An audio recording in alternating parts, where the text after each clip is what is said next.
You're watching the Florida Channel, a public service of the Florida Legislature, WFSU-TV, and Florida State University.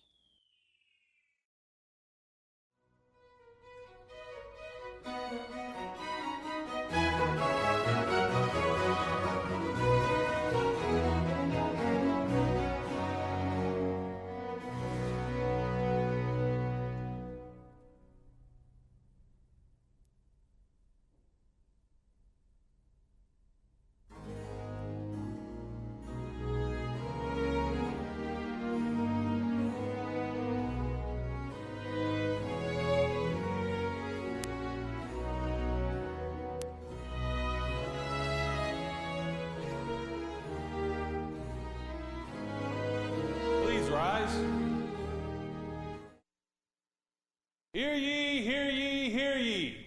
Supreme Court of Florida is now in session. All who have cause to plead, draw near, give attention, and you shall be heard. God save these United States, the great state of Florida, and this honorable court.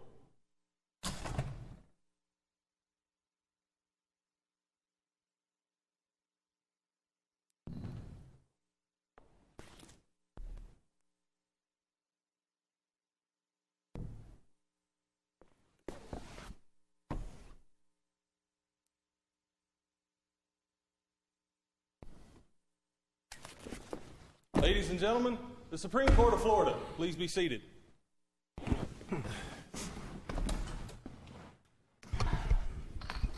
Welcome to the Florida Supreme Court. Our first case for the day is the Florida Board of Bar Examiners. You may proceed.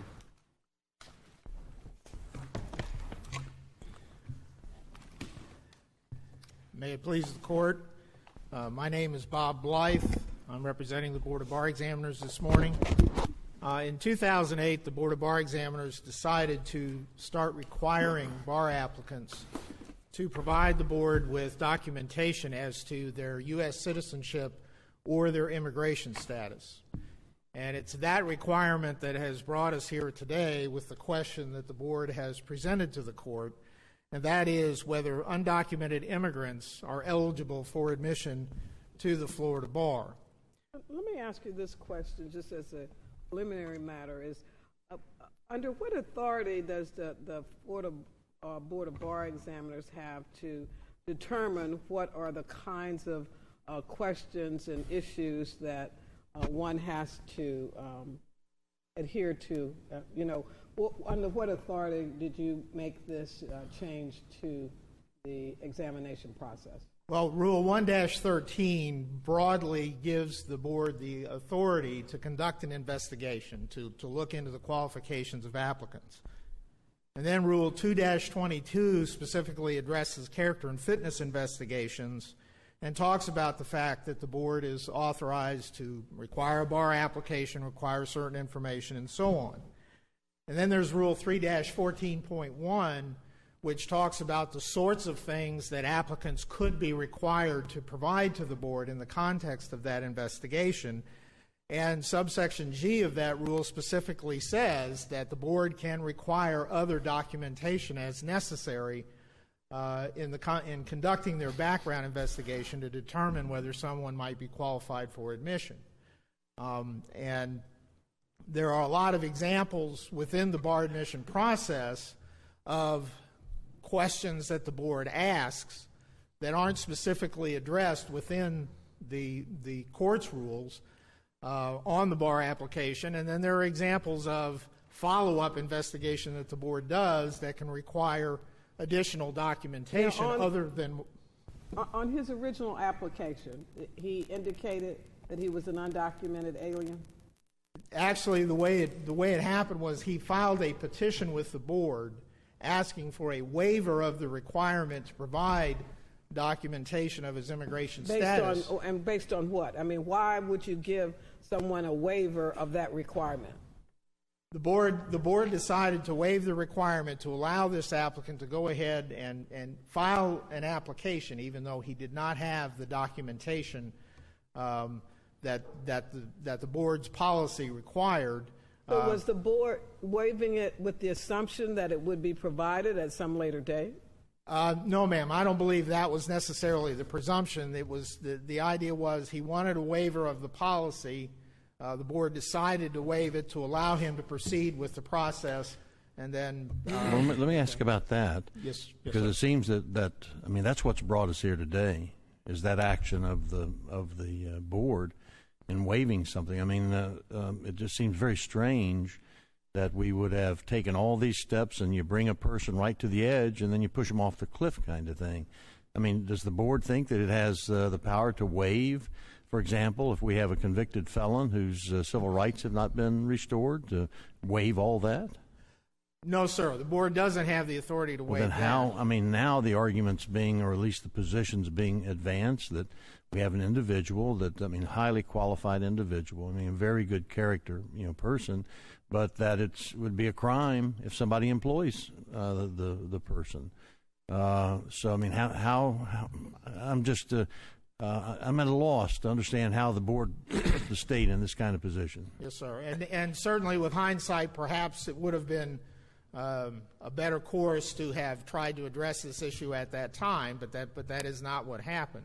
I will say that there are other situations where documentation that is required under the board's policy, not the court's rules, but the policy, either through the bar application or some other requirement, sometimes those documentation requirements are waived. Well, we're not talking about something here that's just a mere policy, are we? Are we really talking? We're not talking about something here that's I mean, the response is it's not a policy.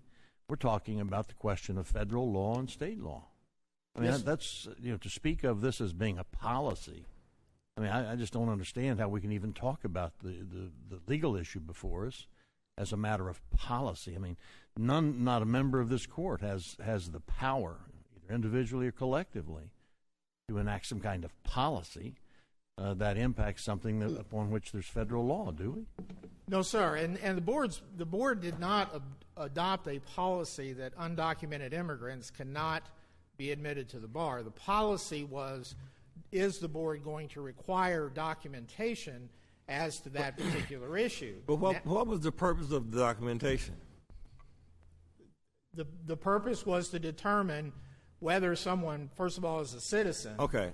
And then when you waived it, what are you really saying? You don't really need that qualification? Would that be a reasonable interpretation for a person to take who asks for a waiver and it's granted? The board's waiver of the requirement was not intended to be a waiver of the issue, if you will. It was to allow the applicant, at his request, to go ahead with the bar admission process. I thought you actually, in the waiver, said that you weren't waiving character and fitness issues. Was that made clear to the applicant?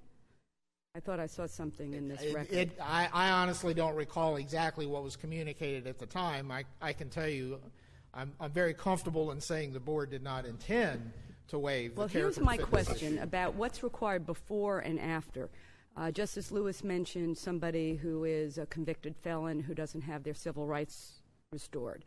We know that the board asks routinely for evidence that income taxes are paid.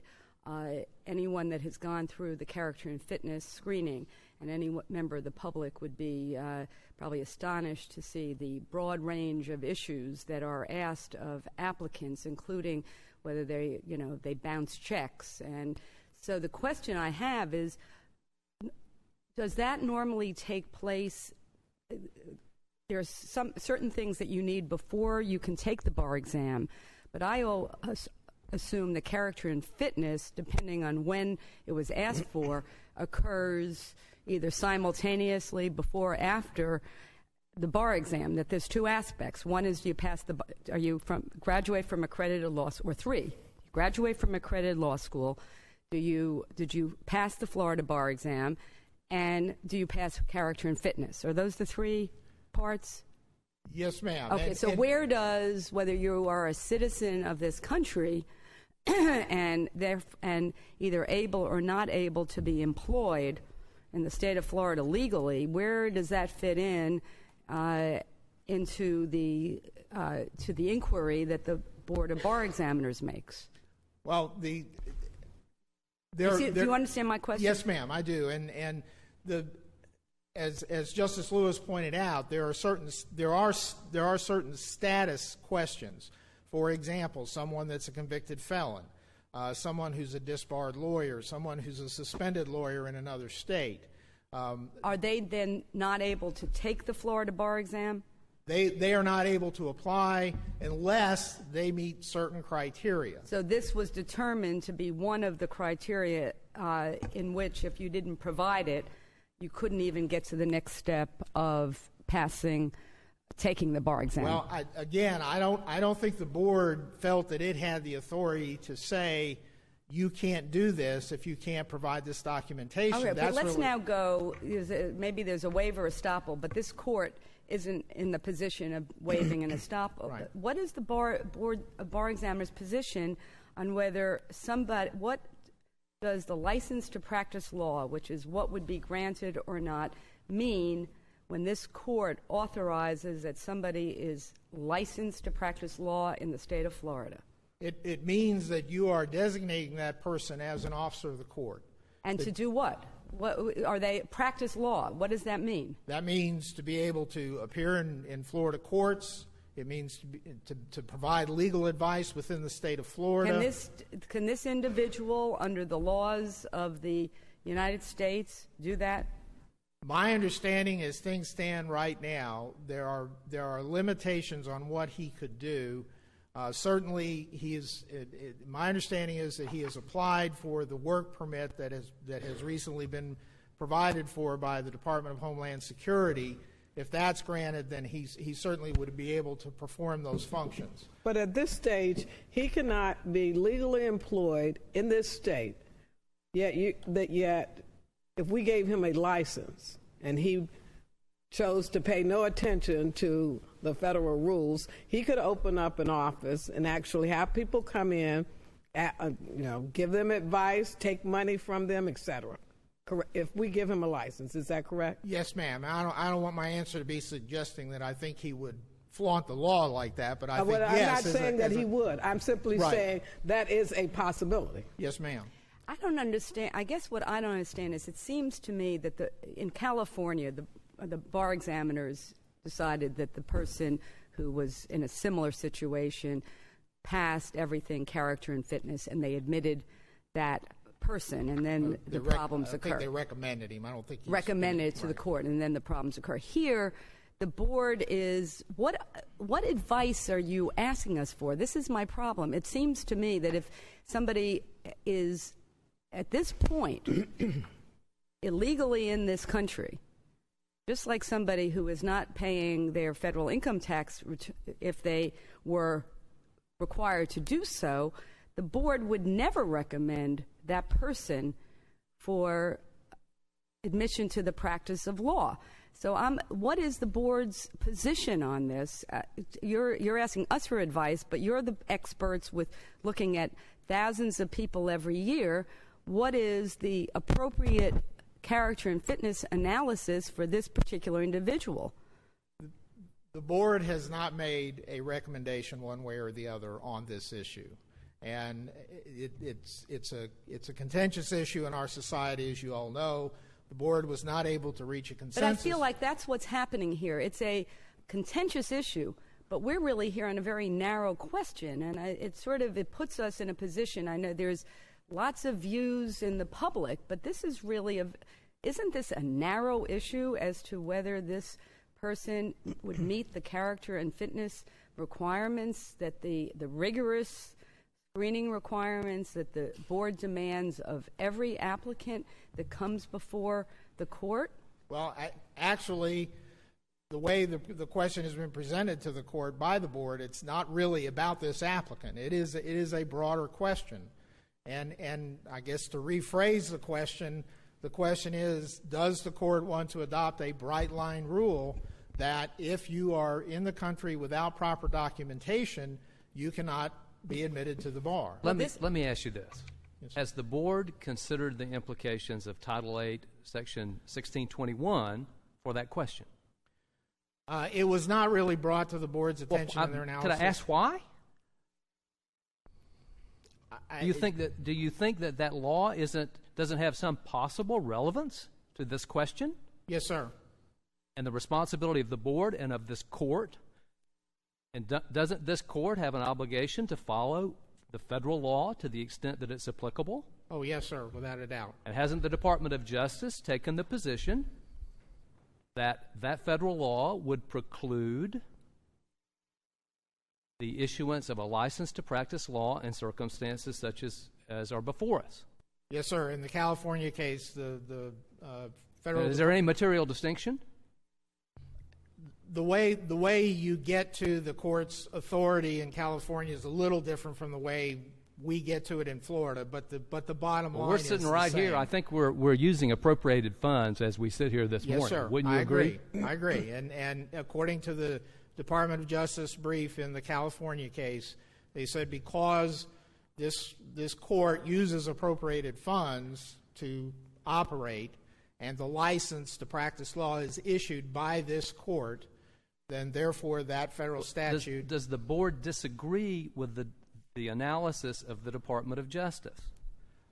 The board has not taken a position on that. Why not? Isn't that your responsibility?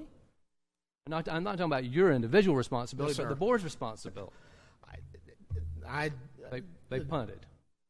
Well, for one thing, I'm not sure that at the time that this was being discussed and the decision was made to refer this question to the court, that the board was aware of that statute. And once they became aware of it, we did file the supplemental authority to provide you with the Department of Justice brief so that that information would be available to the court. Have you, I notice we've gotten a lot of filings from the California case, but the Department of Justice has not filed anything in this case. And I, again, understand you're only, I mean, you're not only, but you're advocating a position and you are representing the board, but these are difficult questions. Has the Department of Justice been consulted by the board subsequent to the filing of the brief in California? No, ma'am. My understanding is their filing of the brief in California was at the invitation of the California Supreme Court. So that's something we could do here? Yes, ma'am. You certainly could solicit. In fact, I believe in the board's reply brief, we even mentioned the possibility of approaching certain organizations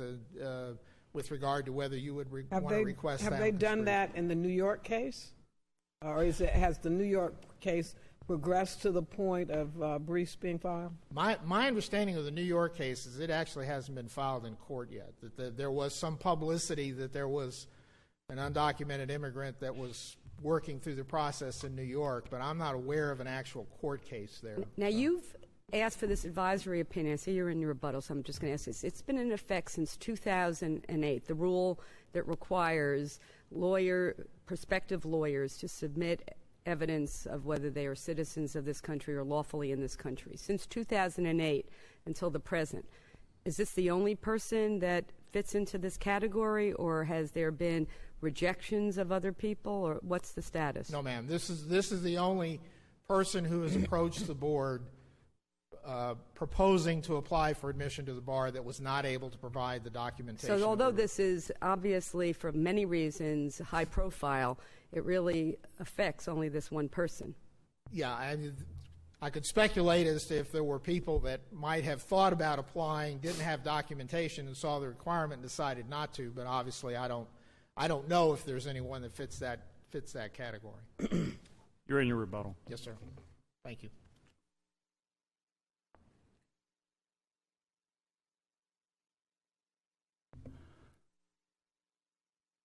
May it please the court. I'm Talbot Dallenberg, here with my partner, Patsy Palmer, representing the applicant, Jose Godinez, who has now done everything that the rules of the Board of Bar Examiners require of him. He came to this country when he was 9 years old. He learned English. He went to school. He graduated as valedictorian of his high school class in Tampa. He became an Eagle Scout. He went to New College.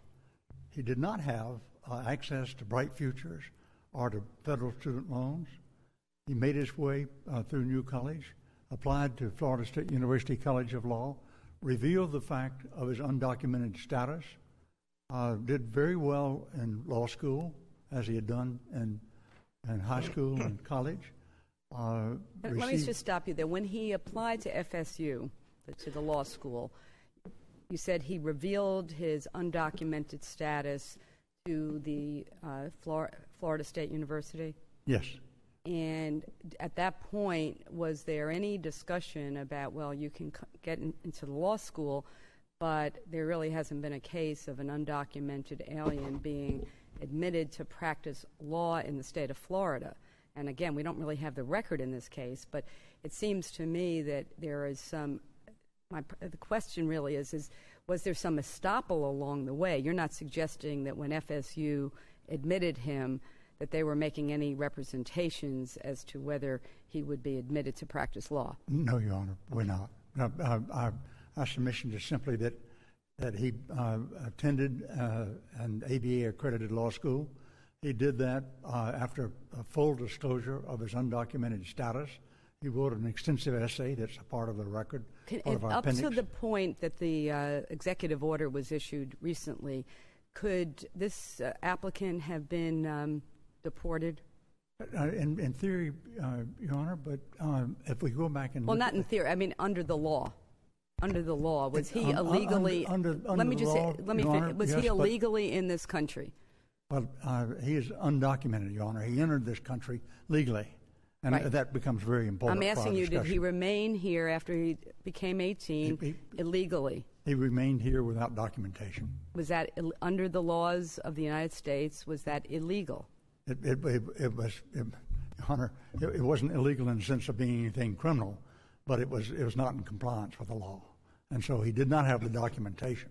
Now, is there any reason posited in this record why, from the time he was 18 until now, which is some 6 or 7 years later, that he has never attempted to gain legal status?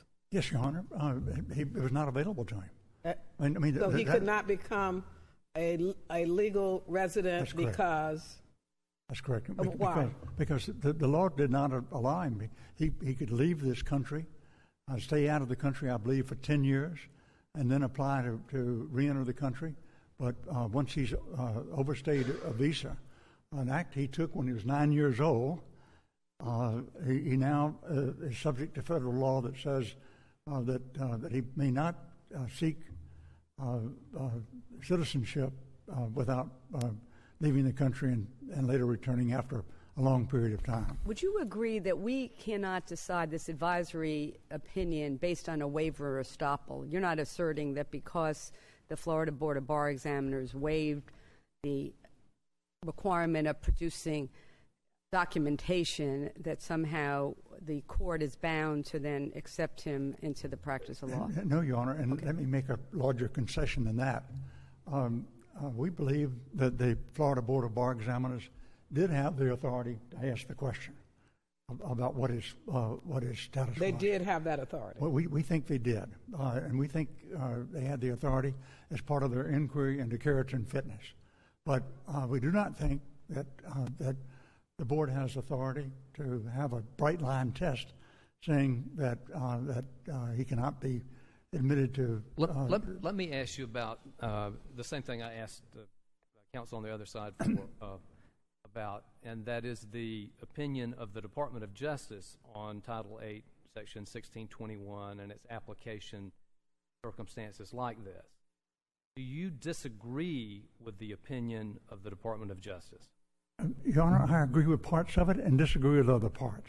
Tell me what you think is wrong about it. Well, Your Honor, first of all, let me point out that the situation relating to the applicant in California and this applicant are entirely different.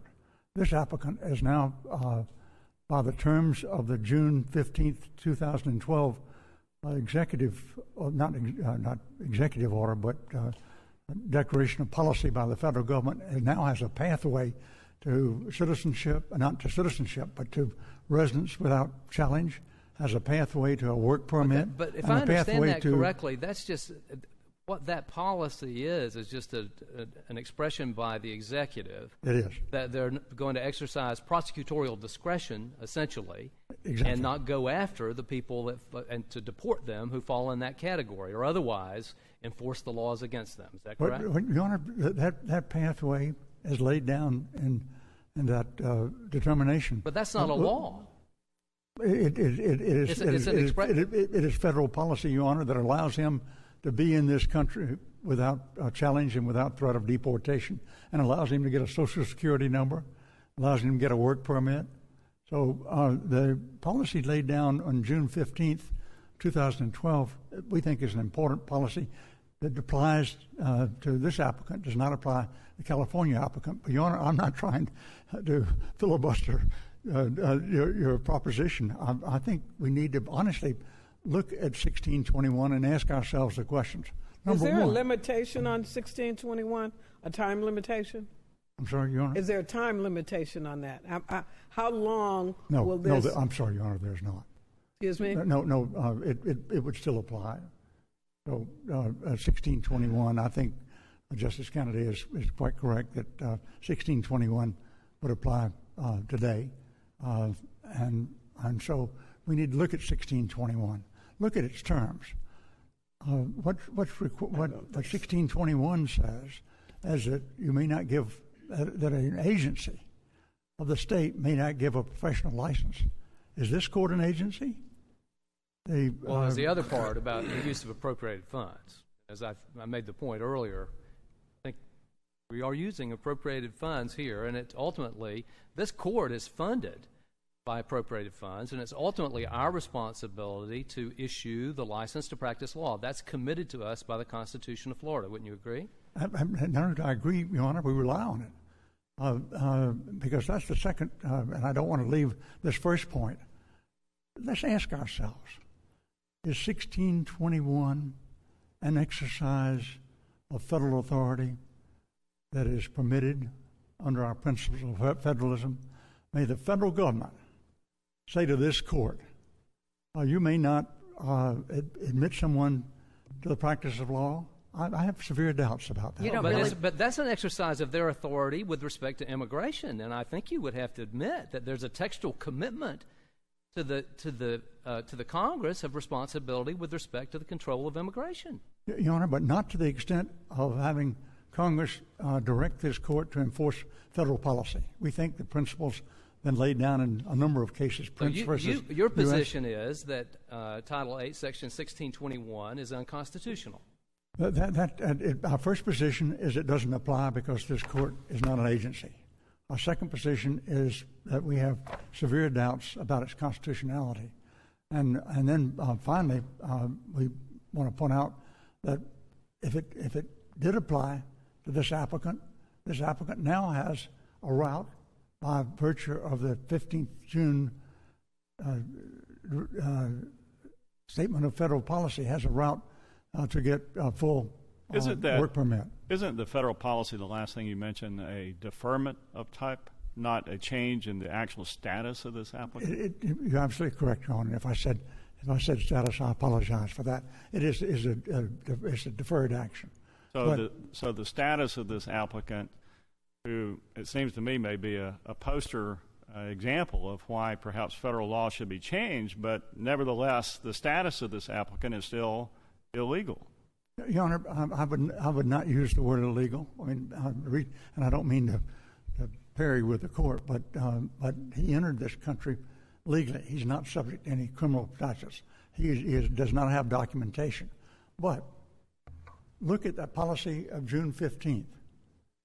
If he now files an application, which he has been acknowledged, and he succeeds under that policy of getting a number, including ultimately a Social Security number and a work permit, what are we talking about status? Well, Mr. Dallenberg, we're about a month before an election, and another person the person that's opposing the current president becomes president, hasn't he said he's going to announce that policy? In other words, my problem with it is we're in a state of flux, and what I think we're being asked to decide is whether at this juncture an undocumented alien who is, in all respects, would be a model lawyer, should be licensed to practice law. Justice Kennedy gives you the federal reason why we may be powerless to do that. But I have my own concerns about what the license to practice law means in the state of Florida when we, the court, are licensing somebody. We are not saying, well, they're only licensed for pro bono, or they're only licensed for, advise foreign corporations. We give the license as a plenary license, and yet we will be representing to the state of Florida citizens that this gentleman, as wonderful as he might be, has full authority to practice law in the courts of this state.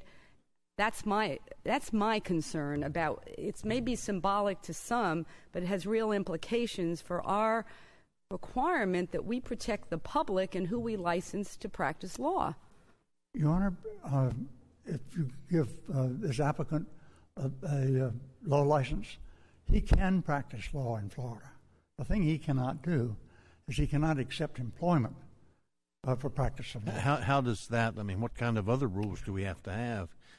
Do we have to, are we getting to the point that we're going to have to issue rings or bracelets or something so that someone who would hire him would be aware that they may be violating Florida law or federal law, not Florida law, by the employment process? Or, we don't require people to carry documentation of what I can or can't do as a lawyer. We have conditional admittees, and the public's not even aware that they've been conditionally admitted because it's not illegal for them to be practicing. But seems to me is that if you would hire someone who's not authorized and under the federal program, it seems to me is that you are in violation of federal law if you hire that person and pay them money. Are you not? Is that... No, Your Honor, let me see if I can answer several of these questions with this statement.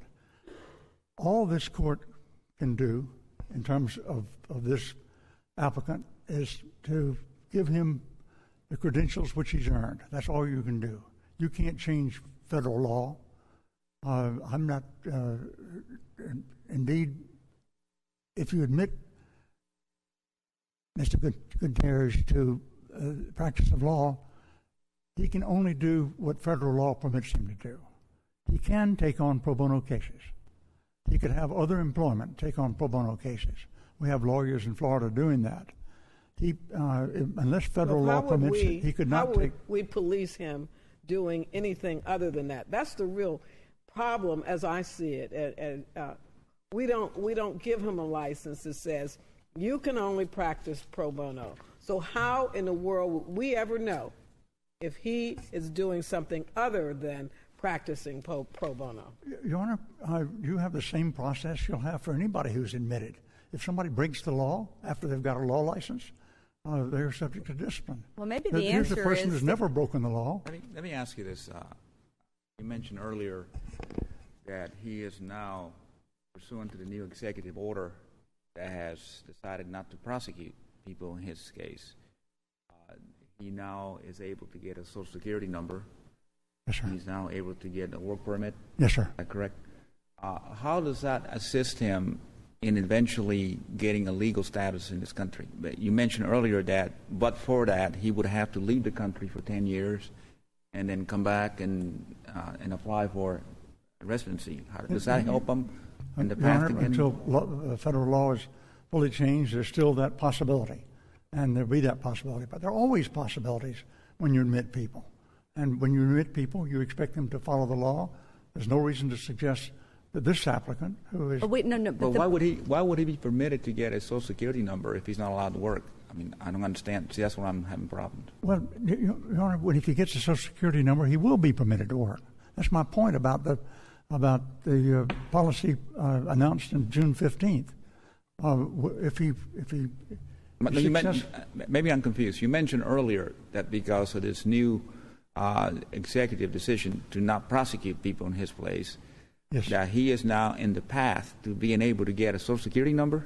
He's able to do that now? Exactly, Your Honor, and I'm sorry I didn't make that clear. But if he's able to get a Social Security number, then he's able to work. Exactly, Your Honor. Exactly. Well, should we just defer to see this, let this process work through, rather than doing it before? Your Honor, that's clearly a possibility. What we would respectfully submit is that the better course of action would be to say there's a segment of this question that rests with the federal government, and the federal government can act in that area. And there's a segment of this question which rests with this court. Article 5, Section 15 says that this court has exclusive jurisdiction over admission. Yeah, but not contrary to federal law. I mean, I think that if we start going down that path, then we're really in for some real problems with this court attempting to override policy determinations and laws enacted by this government, unless we're prepared to hold that these are unconstitutional. Justice Lewis, I promise you, we're not asking this court to act contrary to federal law. We're just asking this court to act pursuant to its own authority to admit somebody who's clearly qualified. But you said, I mean, part of your argument here is calling into question the constitutionality of a federal law. So you basically want us to, at least one line of analysis you go down, you want us to determine that the federal law is unconstitutional, and therefore we can act in defiance of it, or without regard to it, because it's void as unconstitutional. Isn't that your position? I thought that's what you Your said. Honor, we do not ask you to rule on the federal law. You don't have to rule on the federal law. But we have to obey it. Unless it's unconstitutional, we have to obey it, don't we? Your Honor, if you decide that it applies, we've submitted it doesn't apply. We've submitted that we have doubts about its constitutionality. But all this court I have not yet heard an explanation of how we're not operating under appropriated funds. I have not seen that argued. Your Honor, I'm not making that argument. If we're operating under appropriated funds and we're going to issue the license to practice law, I don't see how you get out of the force of that statute unless, as you did, you take the position that's unconstitutional. But that seems like to be a predicate for us to accept your position on that part of the analysis. Your Honor, I think there's another step here that you should look at, and that is it's a state agency. That's an alternative. You've got, if I understand the statute correctly, there are two different things we're talking about. We're talking about action by a state agency, and we're talking about action pursuant to appropriated funds. Now, you've got your argument on state agency and whether we're that, maybe that's more arguable. I don't understand the argument about appropriated funds. Your Honor, perhaps I'm misreading the statute, but I thought it was a state agency acting with appropriated funds. In any event, on the state agency issue, look at the brief of the Department of Justice. Well, that's certainly not what the Department of Justice thinks. The Department of Justice says that courts are not state agencies.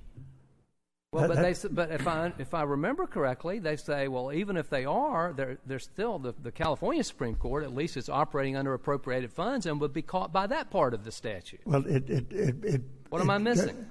Your Honor, I think first of all, the question about whether it's within the power of Congress to dictate to this court we'll get what back it can to do. the question of the constitutionality. Well, that is a constitutional question. But, Your Honor, do we even need to reach this? We now have got a federal policy which gives this applicant a path to get a work permit, to get a Social Security number. What more do we need? If he got a Social Security number, if he's able to obtain a Social Security number, then what is the issue here? Your Honor, you've just summed up my argument. Well, I mean, it seems to me, because I heard it in the conversation here today, they use that he has to be a U.S. citizen. One does not have to be a United States citizen to be a member of the Florida Bar. Does one? That's correct. So, I mean, someone working for Greenberg Traurig in Buenos Aires who never plans to step in the United States can become a member of the Florida Bar if he meets all the other requirements. Qualifications, yes, sir. Okay, so don't have to be a citizen, and if he's afforded a Social Security card, which means he can work, then what's the issue? Your Honor, I've been so inarticulate. I've not been able to make that point with the court. Your point then, once he gets a Social Security number, then there's no obstacle to him getting a license to practice law in the state. That's correct, Your Honor. And that's and whether he gets a Social Security number or not, that's a federal question. It's a federal issue. And the federal policy now allows him a path to that very objective. Well, how long would it take him to get this Social Security number? I'm sorry, Your Honor? How long would this process take? You know, Honor, I wish I could answer that question. The people who filed on the first day of the when applications were being received are already beginning to receive their approval. So we anticipate it will be quite soon. So if we decided conditionally based upon him satisfying that federal requirement, shouldn't be a problem unless there was otherwise a character or fitness issue. Your Honor, I think that's correct. We don't even want to wait that long. We think here's somebody who's complied with every existing rule and should be given his license. But the points you make and the point that Justice Labarga make are quite sound. Well, I'm concerned because I'm not aware of a category under the Florida bar for the foreign attorneys to have full access to practice in Florida. I mean, we have a special provision and special section for foreign counsel to consult on foreign matters. Yes, Your Honor. But that's not what we're talking about today. No, but Your Honor, where a person is legally in this country and not yet a citizen, goes to an ABA-accredited law school, demonstrates good character and fitness, takes and passes the bar exam, who are entitled to be here. That person would be admitted. And in practical terms, that's exactly where Mr. Codini I mean, I thought that's the issue, that he's not in that same category, that those who are in a status that can be here, there's not an impediment. But if you do not have that status, you fall within the other category. But Your Honor, where he can now work and well, we're not there yet, though. As I understand it, is that there's a process that's available. Is that guaranteed? Is that what you're saying? Is it automatic? No. Well, again, that comes back to have you ever seen a court operate and make a ruling on what may happen down the road? Your Honor, in terms of admission, by the way the court is asking questions, you do that every time you admit somebody the bar. Not everybody who's admitted to the bar complies with all the rules or stays a member of the bar. In this instance, you've got somebody who has admitted qualifications. He's demonstrated his competence. He's demonstrated that his character and fitness. He's gone through all the character and fitness requirements and passed the character and fitness? I don't want to overstate this, but I think my brother would allow me to represent the court that there are no pending questions of character and fitness. Well, it just seems to me that although you're here on advisory opinion or the Board of Bar Examiners, we're talking about one person over a 4-year period, now in a unique position because of a change of the policy in June that may or may not continue after November. And it just strikes me that the better thing here would be to, first of all, either get the Department of Justice to provide the court with information or let this go through with this particular person going and completing his character and fitness and then having it reported back, because we're only dealing right now with one person. Somebody's trying to make it literally a federal case, but we're talking about one person right now out of thousands every year. Correct? That seek admission. Make sure that I understand your question. There's no pending character and fitness issue. He's passed it? The board has finished that examination, and a document authored by the board. But I thought this issue was a part of the character and fitness. I thought the issue of him being here illegally was a part of their character and fitness analysis. Your Honor, I'm quite confident it was, but the board has announced that it has no more character and fitness questions relating. Except for this one. Well, Except for this one question. But that's not a character and fitness question, Your Honor. It is a question of whether you want to draw a bright line saying that someone who entered this country when they're 9 years old, when they were a child, they entered legally, stayed with their family after the visa expired, again, at an age when they had no idea particularly what a visa was, are that person going to be barred from admission to the Florida bar? And we respectfully submit that the answer to that question should be there should be no barrier. Thank you. Thank you, Your Honor.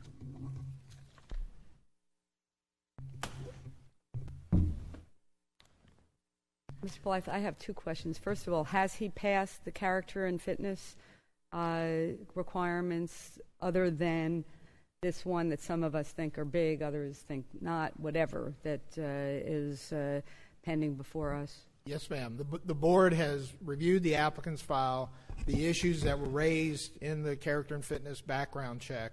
The board determined the ones that they considered were not disqualifying for admission, but for this question that has been presented to the court. Has the board, I'm looking at Authorized Legal Aid Practitioners Rule, Chapter 13, Emeritus Attorneys Pro Bono Program. Has the board considered that perhaps, I mean, again, I don't know if we're talking about a class of one, that if we're really talking about somebody that might be able to stay in this country but not be able to earn a living but can provide services pro bono, that there should be some amendment to one of the rules that doesn't provide for full membership in the Florida Bar but allows them to do restricted work until the federal government makes a decision. Then at that point, we're really not granting him the ability to fully practice law. Has that been thought about? Because I'm looking at what we do with legal aid practitioners and emeritus attorneys, and we don't give them full licenses to practice law because they're obviously the students aren't yet members, but for those attorneys who are retired. So has that been thought of? No, the board has not considered that, but that certainly might be a possibility. I mean, one of the things that I've heard mentioned in the context of the plenary license that is granted to practice law is that this court doesn't license lawyers to be co-pilots. I mean, when you give a license, you are saying there is no limitation on what that individual can do with that license within obviously the parameters of the license. You don't issue a license just to do litigation or just to do transaction or just to do pro bono or any of those sorts of things. And that's where I get back to the point that while I understand my colleague focusing on this particular applicant and the facts of his particular case, what the board has come to this court for is an advisory opinion. The board has not adopted a policy that undocumented immigrants cannot be admitted to the bar. What we are asking the court is that a rule that you want to put in place? Perhaps if your answer to that is yes, it may be appropriate at that point for the court to instruct the board to file a petition to change the rules so that we go through the rule-making process to bring that about. But while we have focused a lot on this particular individual, I just want to stress that from the board's perspective, this case is about that bright-line rule and not just one. And just to make sure, because I thought there's no question that someone who's a lawful resident of this state can receive a law license. Yes, is that ma'am. correct? So we're really only talking about somebody that is not, whether we call it illegal, unlawful, that is not lawfully a resident of the state or this country. Correct. Let me ask you, in this particular instance, is there any problem with his with how long his bar scores will be valid? I can't remember what year he actually passed the bar. My recollection is he passed the general bar examination in July of 2011. I don't recall when he passed the MPRE, but the bar exam scores are good for 5 years, so it's at least until July of 2016, and depending on when he passed the MPRE, it might actually be a little bit longer. Can he ask for an extension? He can petition the board and this court for an extension, and people certainly have done that. Yes, sir. Thank you for your arguments. Thank you.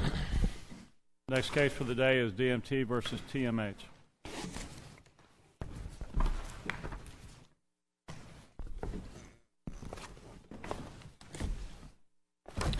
Another real easy case.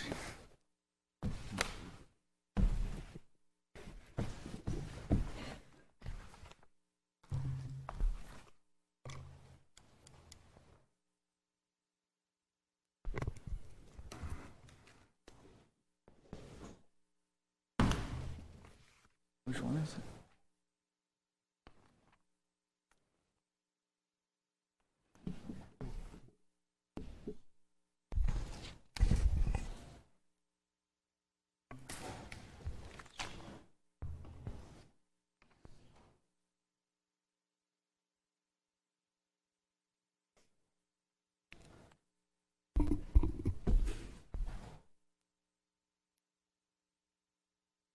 You may proceed.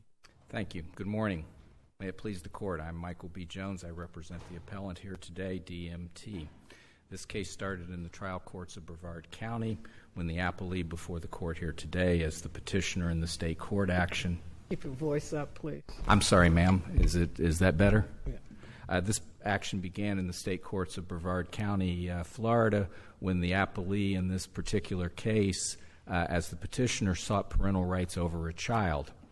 The parties to this case were previously in a same-sex relationship.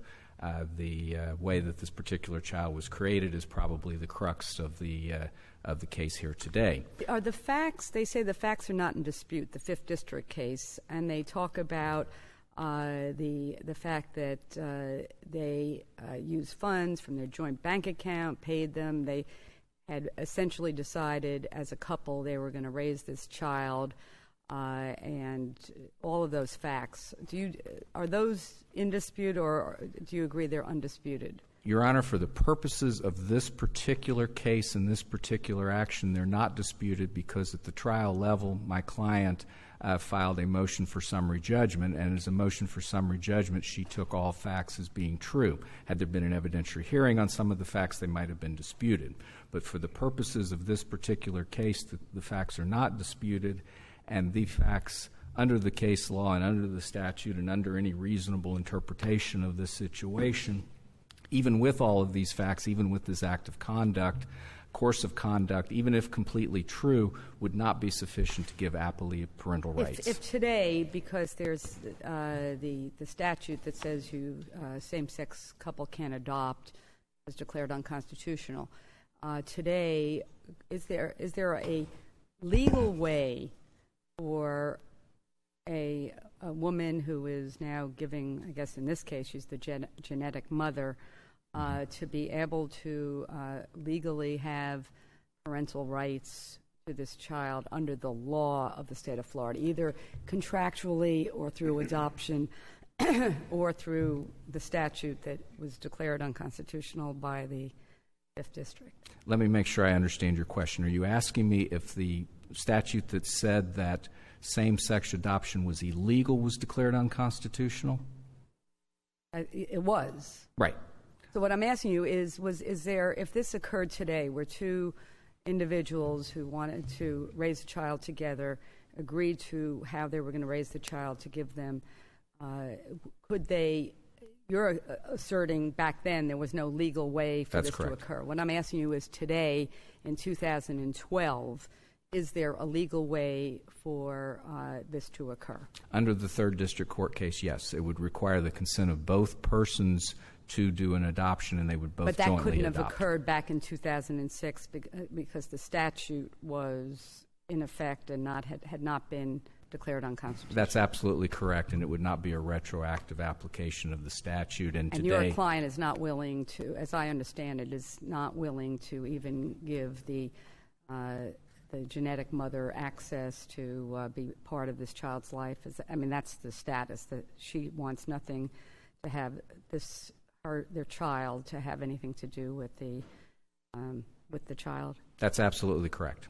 Could we also just understand that if we're saying we have stipulated or understood facts, is there or is there not a written document through which the individual who had submitted the genetic material gave up all, I'm not sure I'm saying it correctly, but essentially gave up all claims, rights, that kind of thing. Is there not? Because I think we're having trouble finding that document, or is it in the record, or what's the status of that fact? That fact is absolutely true, and it is stipulated to. In the petition, in the amended petition that the that the appellee filed in the trial court below, she admitted that she signed a document which waived her parental rights to this particular child. It was not contingent on Section 742.14 being declared constitutional or unconstitutional. It was an absolute waiver, and that's part of the stipulated facts. And that's not challenged. That is a given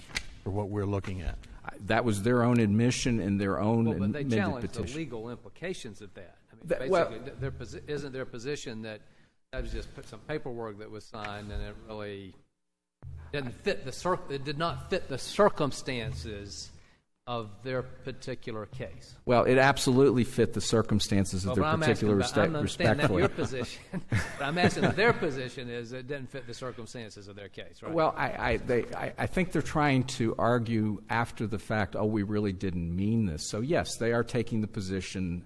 So that's a disputed fact then. Well, that's a critical. I mean, if this, it seems to me, and correct me if I'm wrong, I mean, if one is to determine that this is a given, that there's a release, that it's valid, that resolves and removes all other issues, wouldn't it? Oh, it absolutely does. So that's maybe a factual question that we can't even reach then if it's disputed. Well, I think you can reach it because I don't think they've denied that the release said it, and I don't think they've denied that they signed the release, but they're making the argument that's often made just in simple contract law. That's a matter of law. That's not valid. That it's a matter of law. You can't go behind it. You can't bring in parole evidence. You can't look to intent. The clear language. Wouldn't the actions of the parties here? It seems to me that what we have here is one person donating the egg that was fertilized and placed into the other one. Correct. Correct. And that the intent was that these two people were going to raise this child, despite the fact that we have this pre-printed form that basically says you're giving up. So do we get an opportunity here, or should we even take into consideration the actions of the parties and what they intended at the time that the child was born? No, Your Honor, I respectfully submit that you should not. And the case law and the long history of the case law and back into the common law goes back into the fact that Except we didn't have this kind of same-sex situation. Well, I understand that, and that brings to another point, and I'll address you first, but under the common law, of course, there wasn't artificial insemination, there wasn't in vitro fertilization, but you had a situation now that when you do those things that are not in the common law, they are legislative actions and determined by the legislature, and the courts traditionally have given deference to the legislature in doing that policy. But going back to your question about the course of conduct, the long history and history of the case law of the state of Florida has been that parties that may be together with a child under many different circumstances, a step-parent, a grandparent, under many different kinds of circumstances may have a relationship with the child, but when the actual parent decides that relationship is no longer appropriate for the child, then that is terminated. Go ahead. But I guess when I look at this statute, and I think part of the Fifth District's analysis here is that this printed document, not the statute, but the printed document basically says, I'm giving up my rights to this child, but it says, I understand that the recipient of the eggs, her partner, their successors, et cetera, et cetera. And so you're saying that the biological mother doesn't fit under her partner portion of this statute. Well, first of all, I'm going to be very careful with the term of biological mother, because there is biology in implanting the fetus into the womb and biology into the birth. The donor of the egg. If we're talking about the genetic person, yes, ma'am, they do not have a right. Just like a grandparent donates 1/4 of the genetic material, and if a parent who has the constitutional rights under the Richardson case that was decided by this court determines that there should be no contact with the grandparent, there is no grandparent rights. I'm glad you brought that back up, because I'm very familiar with the grandparent cases. There's a mother and a father, a legal mother, a legal father. I'd like you to address the implications of the Lear, L-E-H-R case out of the United States Supreme Court. What I'm finding, just, and I want to understand it, is that a sperm donor, if it was a one-night stand, and they're a real person, but they're essentially a sperm donor, and the child is born of that father and then that mother, that person under the United States precedent, if they participate actively in raising the child, has some constitutional rights. But you're saying that as I understand this, that this woman who participated by donating her egg and then agreeing with her partner that this child would have two parents to raise the child, that there are no constitutional rights involved whatsoever, and that whether it's under strict scrutiny or a rational basis. And so is that correct? That is that somebody who donated the sperm would have more rights than somebody that donated the egg? No, ma'am. If I may break that down, you asked two questions, I think. The case in Lair involved an impregnation in the way that was customarily done through sexual intercourse. When you have a situation where you donate genetic material, you're into the Lamatada case. I'm sorry, I apologize. In which it was a situation where a male donated the sperm, but not in a traditional manner of impregnation, and in fact had a relationship with the child for a period of time, and the birth mother said no further. In fact, they had an agreement to have some contact, and this was the same thing in the Wakeman case, and I admit Wakeman is factually distinguishable, that the donated material is not relevant, but the issue is relevant. So the distinction is whether somebody has sex or not? Is that what we're saying? Well, that's what our case law has been saying. Well, but here is the problem, and I think the constitutional problem that at least the 5th District struggled with, is that clearly, and the best interest of the child analysis doesn't come in unless there is constitutional rights involved. The statute that we're talking about, did it contemplate? It contemplated in most situations where an egg was donated or sperm was donated, it would be from somebody completely foreign to the couple, and it would be a heterosexual couple having either sperm donated or eggs, and it would be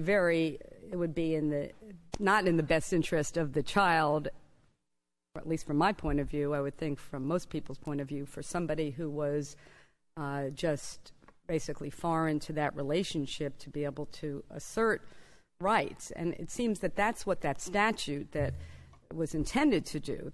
Would you agree that that's the norm, that somebody donates sperm or eggs and therefore knows they're giving up any rights to be part of that child's life?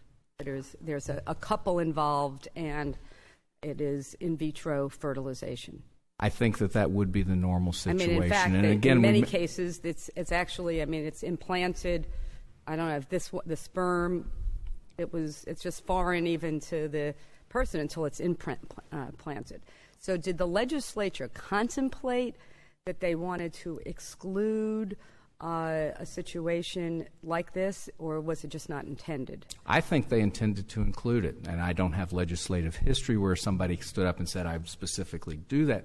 But I think when you look at the entire sweep of the legislation that's in the state of Florida under these particular situations, the clear statute, which I understand there is the 3rd District Court case that's ruled it unconstitutional, that there should be no same-sex adoption, the constitutional provision of no same-sex marriage, the very specific definition of what could be a commissioning couple using a male term and a female term. I think the clear implication of the totality of the Florida legislature was that they absolutely did not intend any of this to apply in any way to a same-sex couple. I think the surrogacy type of situation was the same way, that where two men together could donate sperm and get a third-party egg and implant it in a surrogate. I think that was clearly not permitted under this statute, and I think when you look at the clear case law... When you say it was permitted, it would not give the person legal rights. That's correct. Yes. How long has this statute been in effect? 742.14. I don't know.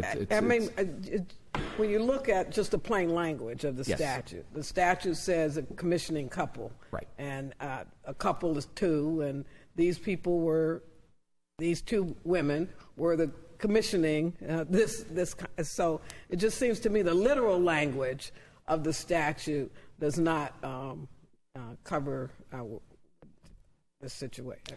I tend to agree. Under the literal language, these two women would be a commissioning couple and would be excluded from this. I must respectfully disagree, because the clear language says a commissioning couple is defined as a male and a female, a mother and a father. So I think that two women or two men would be, by the clear language of the statute, excluded. You're in your rebuttal. Thank you very much.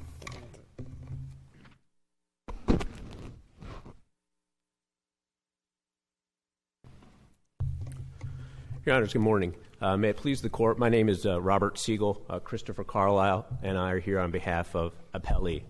It is our position that Chapter 742.14 does not apply in this situation. But why doesn't that release just trump everything?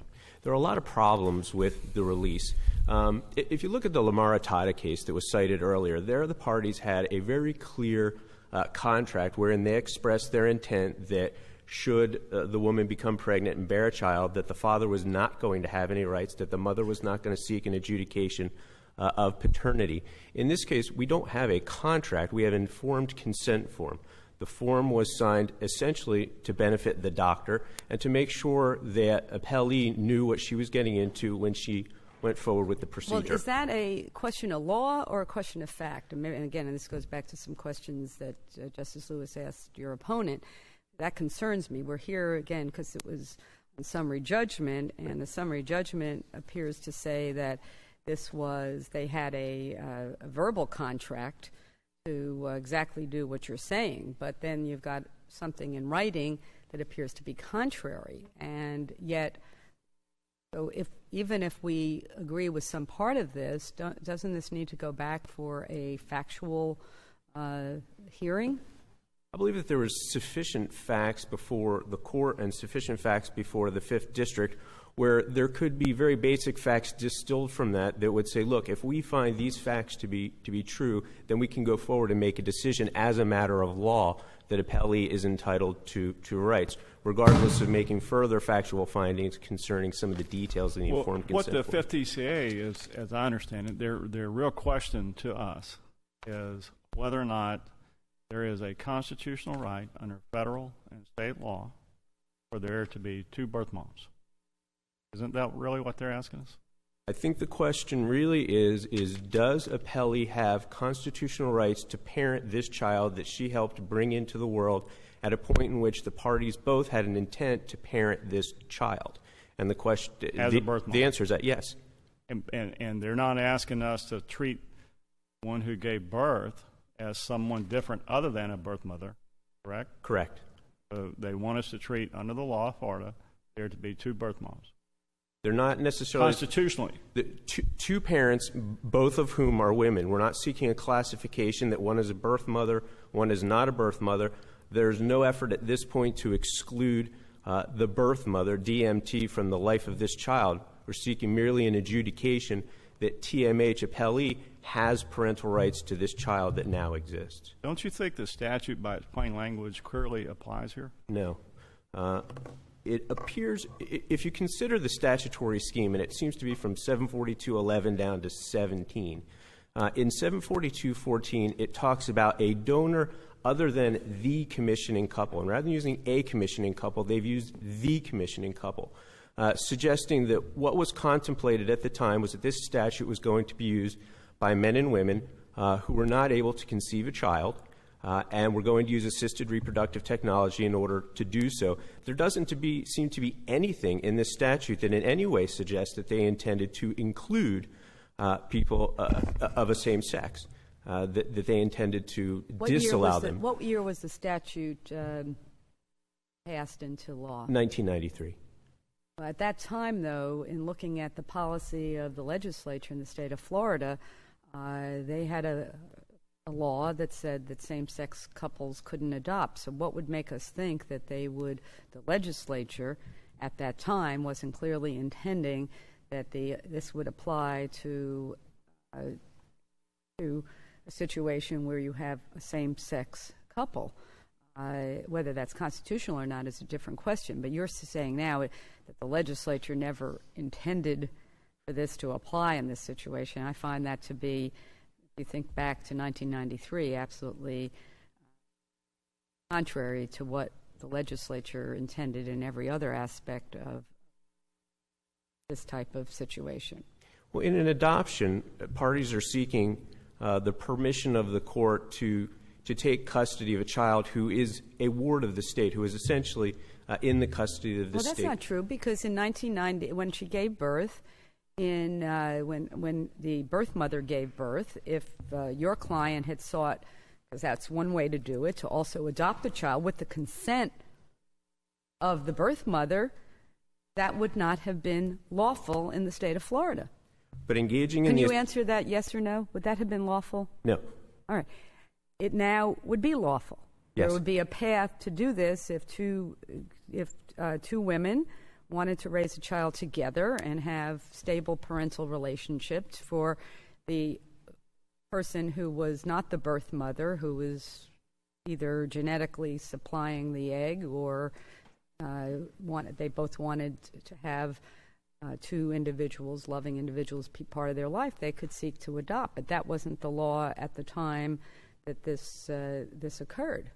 In 1993, these parties were legally entitled to use assisted reproductive technology in order to produce this child. What they did was legal. What they did was ethical. There was no expression by the legislature, no specific expression by the legislature at that time that said that they could not do this.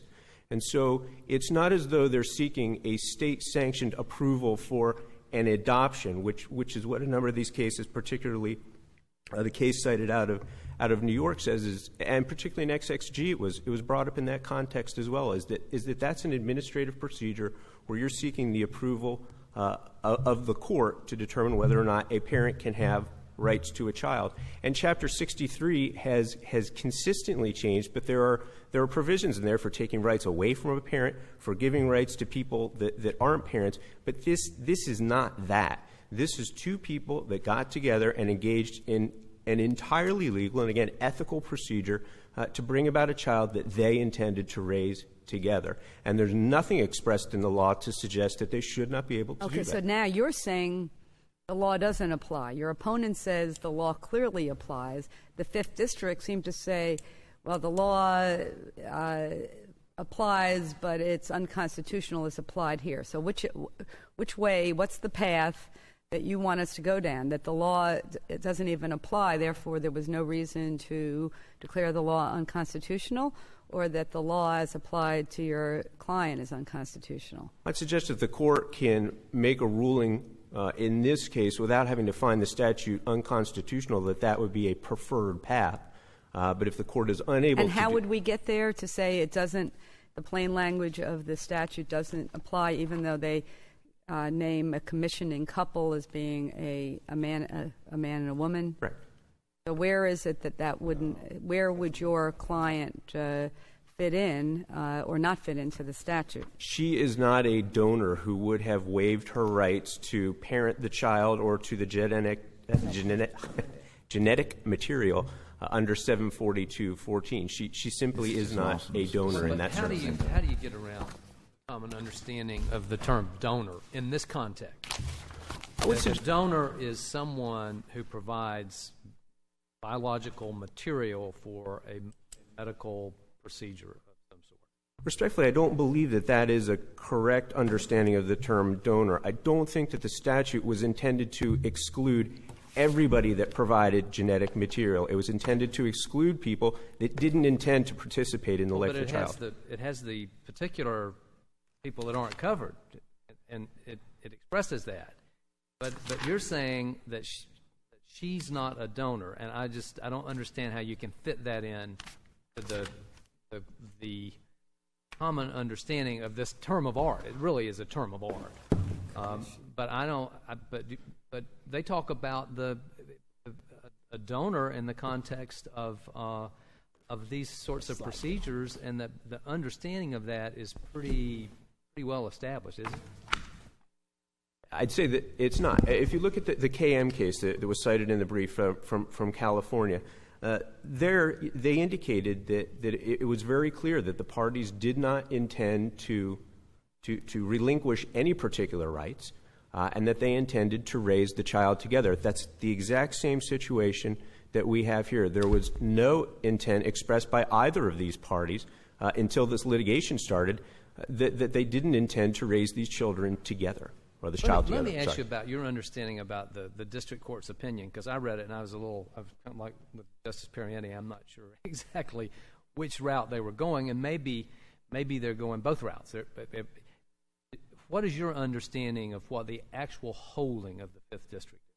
I think the 5th District, it was a two-part holding. They found that the statute doesn't apply, and that if it was applied to this situation, it would violate both the privacy provisions of the Florida Constitution and the equal protection provisions of the United States and Florida Constitutions.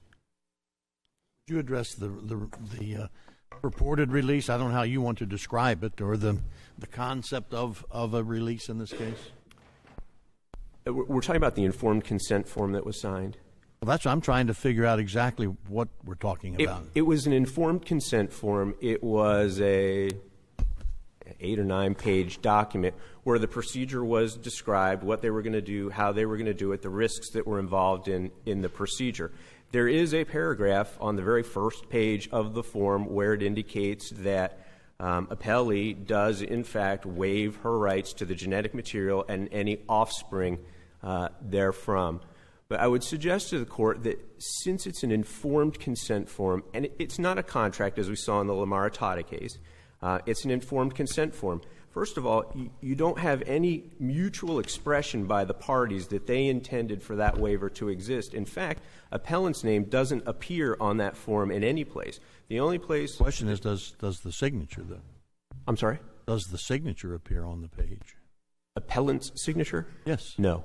Okay. No, she's not mentioned in the document. And the question being, so this is a unilateral form, it's not a contractual thing. But, I mean, in Florida, even informed consent forms on cases such as Flowers out of the 3rd District, which was a sterilization procedure, is that they have been interpreted to operate as full release kinds of documents, not just as information for informational purposes. Well, I would suggest to the court that there's nothing in that document suggests that it rises to the level of a waiver of such a significant right on the part of appellant. Okay, why? I understand just what you said, but why? Because there's no mutual expression of intent between the parties. The actions of the parties, both before the signing of that form and after the... If you settle a lawsuit, do you have the party who is executing the release, both parties sign the release? Or do you just have the party who is doing the releasing sign? A lot of times it's simply the party who's doing the releasing signs. I mean, that's the typical release. How we do that in the law. But it is not consistent with the actions of the parties. And I understand that. I understand that. The form itself is internally inconsistent. Justice Quince mentioned one of the inconsistencies. There are several throughout. There's indications that the child is intended to be raised by the husband and wife in this case. There's no husband and wife in this case. That they're going to be obtaining the sperm from the husband. Again, there is no husband. There's even a provision that says that the appellant and her partner are waiving various liability provisions as to my client. Appellee is the partner. Do those under Florida law, provisions that may not apply or may be inconsistent, does Florida law hold that that would negate a valid provision in the release, a release? I think it would create enough inconsistency for the court to then entertain testimony concerning the intent of the parties. And if the court if that's the case, if that's what needs to be done, then we are not ripe for a decision on summary judgment then. Well, again, I think that there were sufficient facts in the record. If we hold, I mean, what you just said is that you think there are sufficient facts. The other side says, no, this is a matter of law. So then we're not even ripe for a decision, though, because we have to determine or have somebody determine factually whether this was the intent and the operation of factually of this printed document with the signature. Well, maybe this is where the confusion with the holding of the 5th District comes in. As part of the constitutional analysis in establishing what is the parental right of appellee, it was suggested that in the case of a man, an unmarried father who's seeking an adjudication of parental rights for a father, he would need to show, in order for his inchoate right to parent to convert into one of a constitutional significance, he'd have to show a biological connection, and he'd have to show that he made a substantial effort and commitment to become a parent to this child.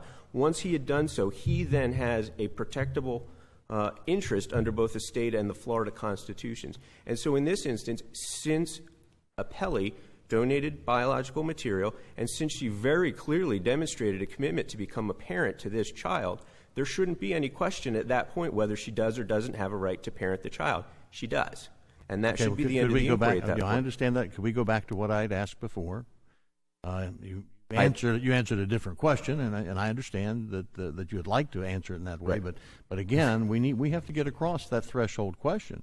Is there an issue of fact with regard to the impact of this writing, whatever it is? Because each party is asserting that a different factual posture. I understand.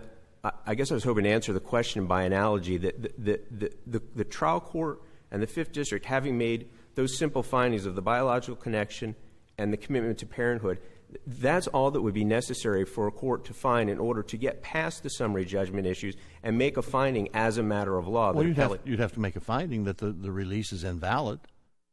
There'd have to be someplace along the line, or that this is not a release. Whatever this writing is, it's not a release. I mean, somebody has to make that determination. Perhaps. I mean, up to that point, it just seems to me it's a legal argument, and I understand you may have the prevailing argument, but we are not to that point until that issue is resolved, and that involves, it seems to me, testimony, facts that would have to be addressed, and you may prevail on that. I don't know, but we can't determine the facts. What was presented at the summary judgment argument not only was this informed consent form, but was also the affidavit of the doctor that performed the procedure. And the matters that were alleged in that affidavit, taking all of those into consideration, the court could have found that there wasn't any question at that point, and this is what the parties intended, and therefore... What part of that affidavit? I'm sorry? Which parts of that affidavit? The part of the affidavit... what the doctor would say, how would that affect the intent of parties, and with the doctor not being one of those parties? Well, the doctor said that he understood that both parties had come to him with the intent of creating a family that they were going to nurture together, that they had come in, that they had waived any sort of medical privilege in conversing between each other about these matters.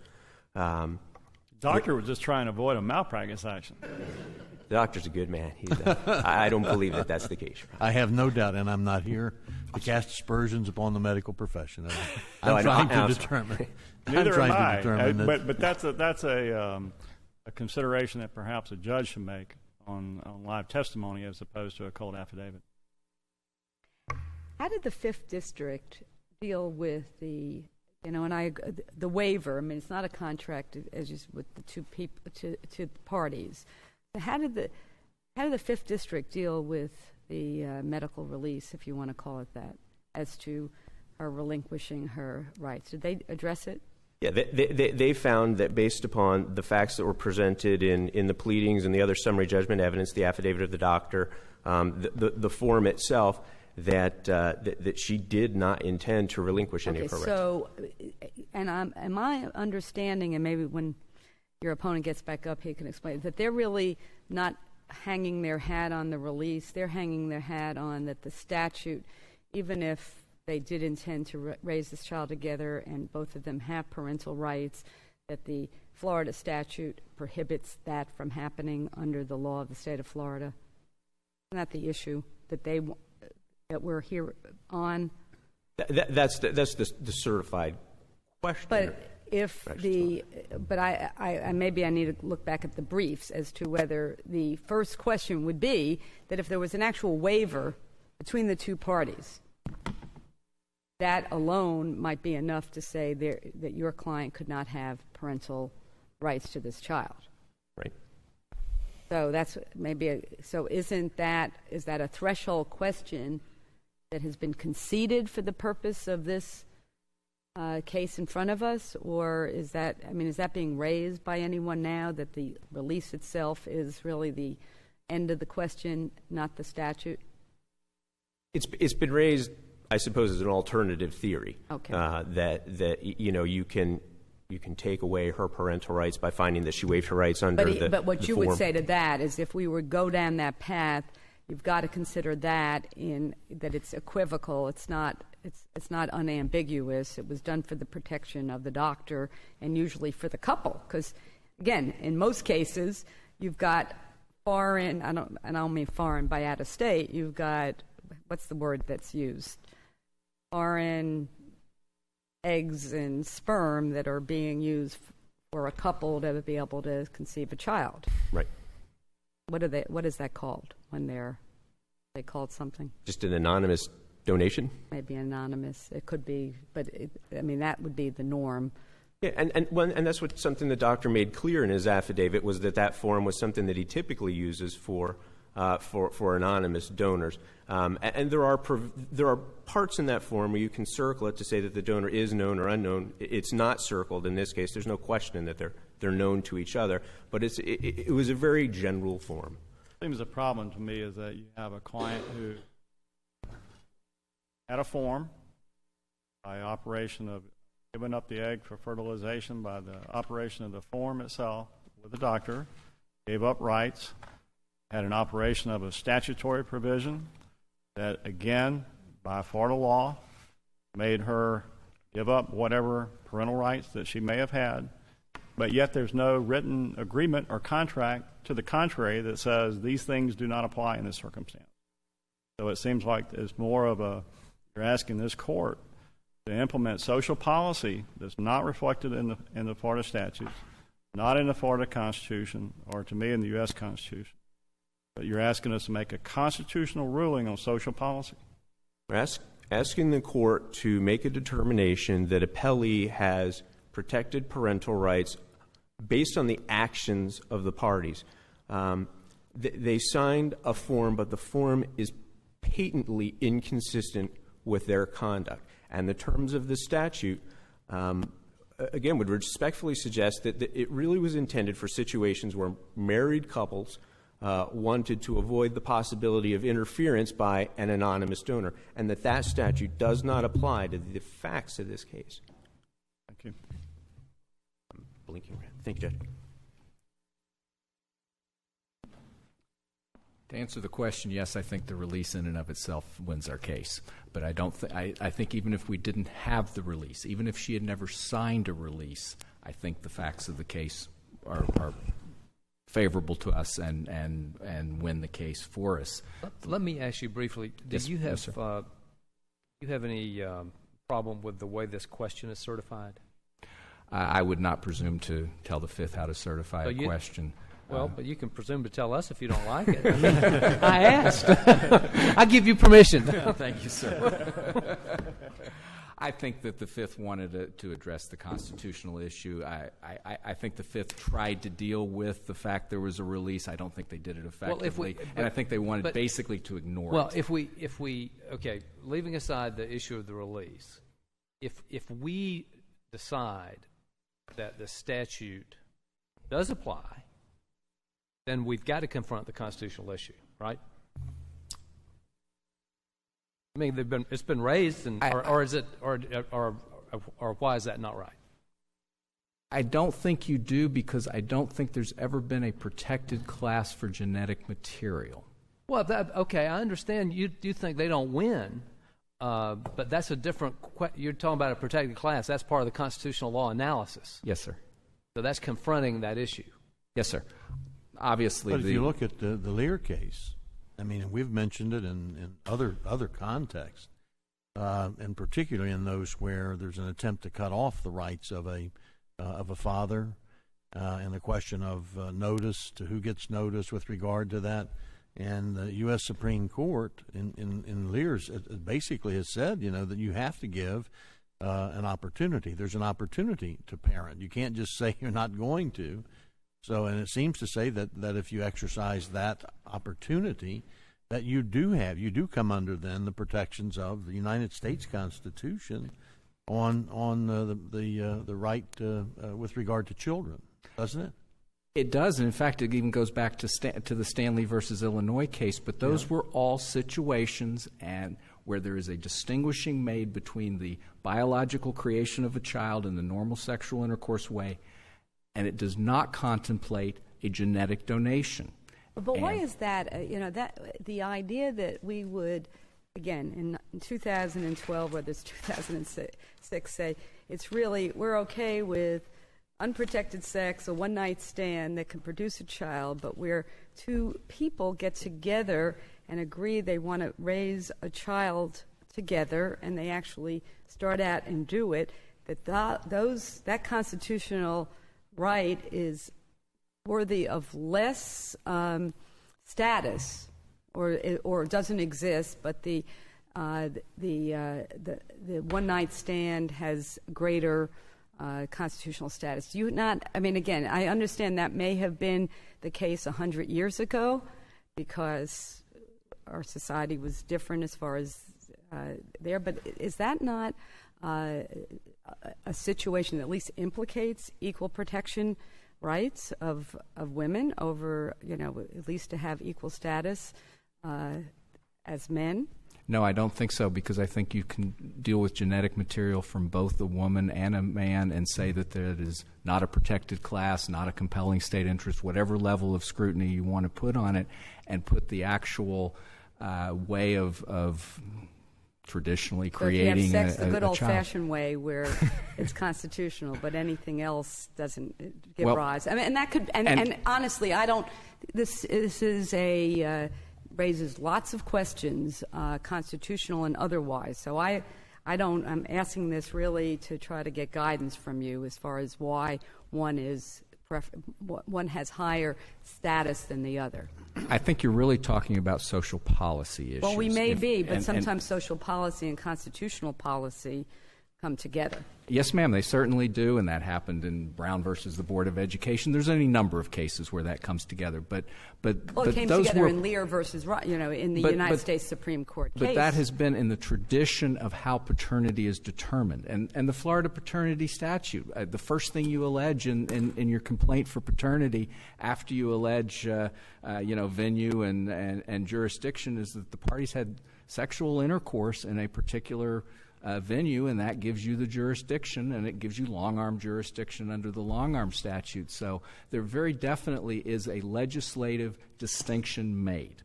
And since we are talking about it, and your questions are very good and very academic, But I think pandering won't get you anywhere. Because he said good and academic, meaning it has no relevance to this case. Well, I think they go to social policy, and I think social policy has always been a legislative priority. So you think that the 5th District was involved with social policy, not constitutional?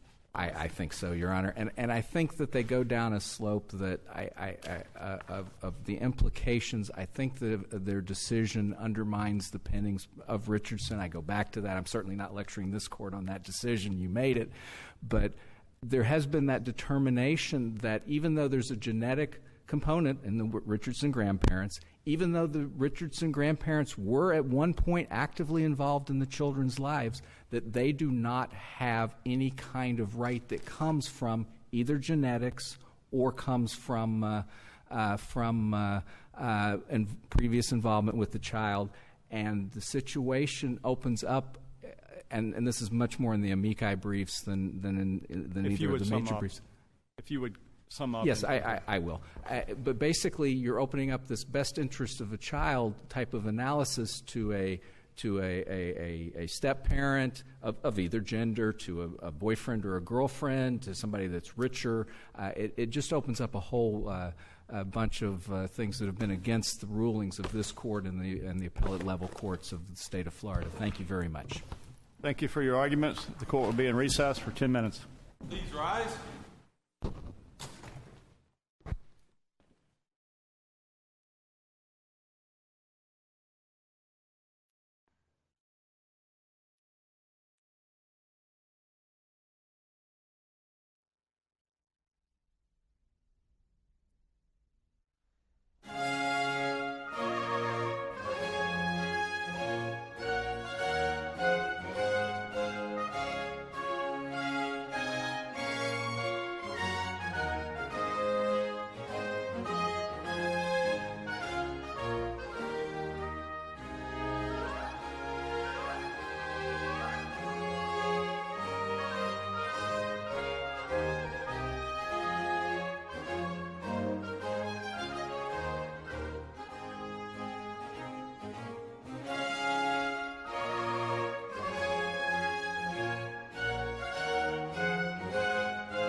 Supreme Court of Florida is again in session. Please be seated. Our next case for the day is State Farm Mutual Automobile Insurance Company versus Curran. You may be proceeding. Thank you, Your Honor. May it please the Court, Elizabeth Russo on behalf of the petitioner, State Farm Mutual Automobile Insurance Company. We're here, this is an uninsured motorist case in which the 5th District has raised some fairly broad issues about policy conditions that are set for insureds and what the consequences are for a breach. But there's two factors that we think are critical here that are also present in all of the cases we're asking you to follow that should be concentrated on. And one of them is that this case involves a willful breach, and the other one is that the type of condition that's involved is one that is designed to get information for the insurer that can only be provided by the insured. Well, let's look at, you say we have to look at those. Shouldn't we also be required to look at uninsured motorist cases and coverage? Not fire coverages, not life insurance policies, but uninsured motorist coverage.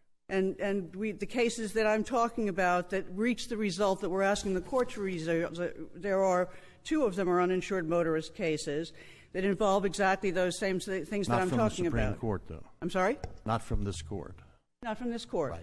Right. And isn't our beginning point on the discussion that uninsured motorist coverage is a creature of statute? It is. Unlike fire, unlike life, unlike all other types of coverage other than PIP. Okay?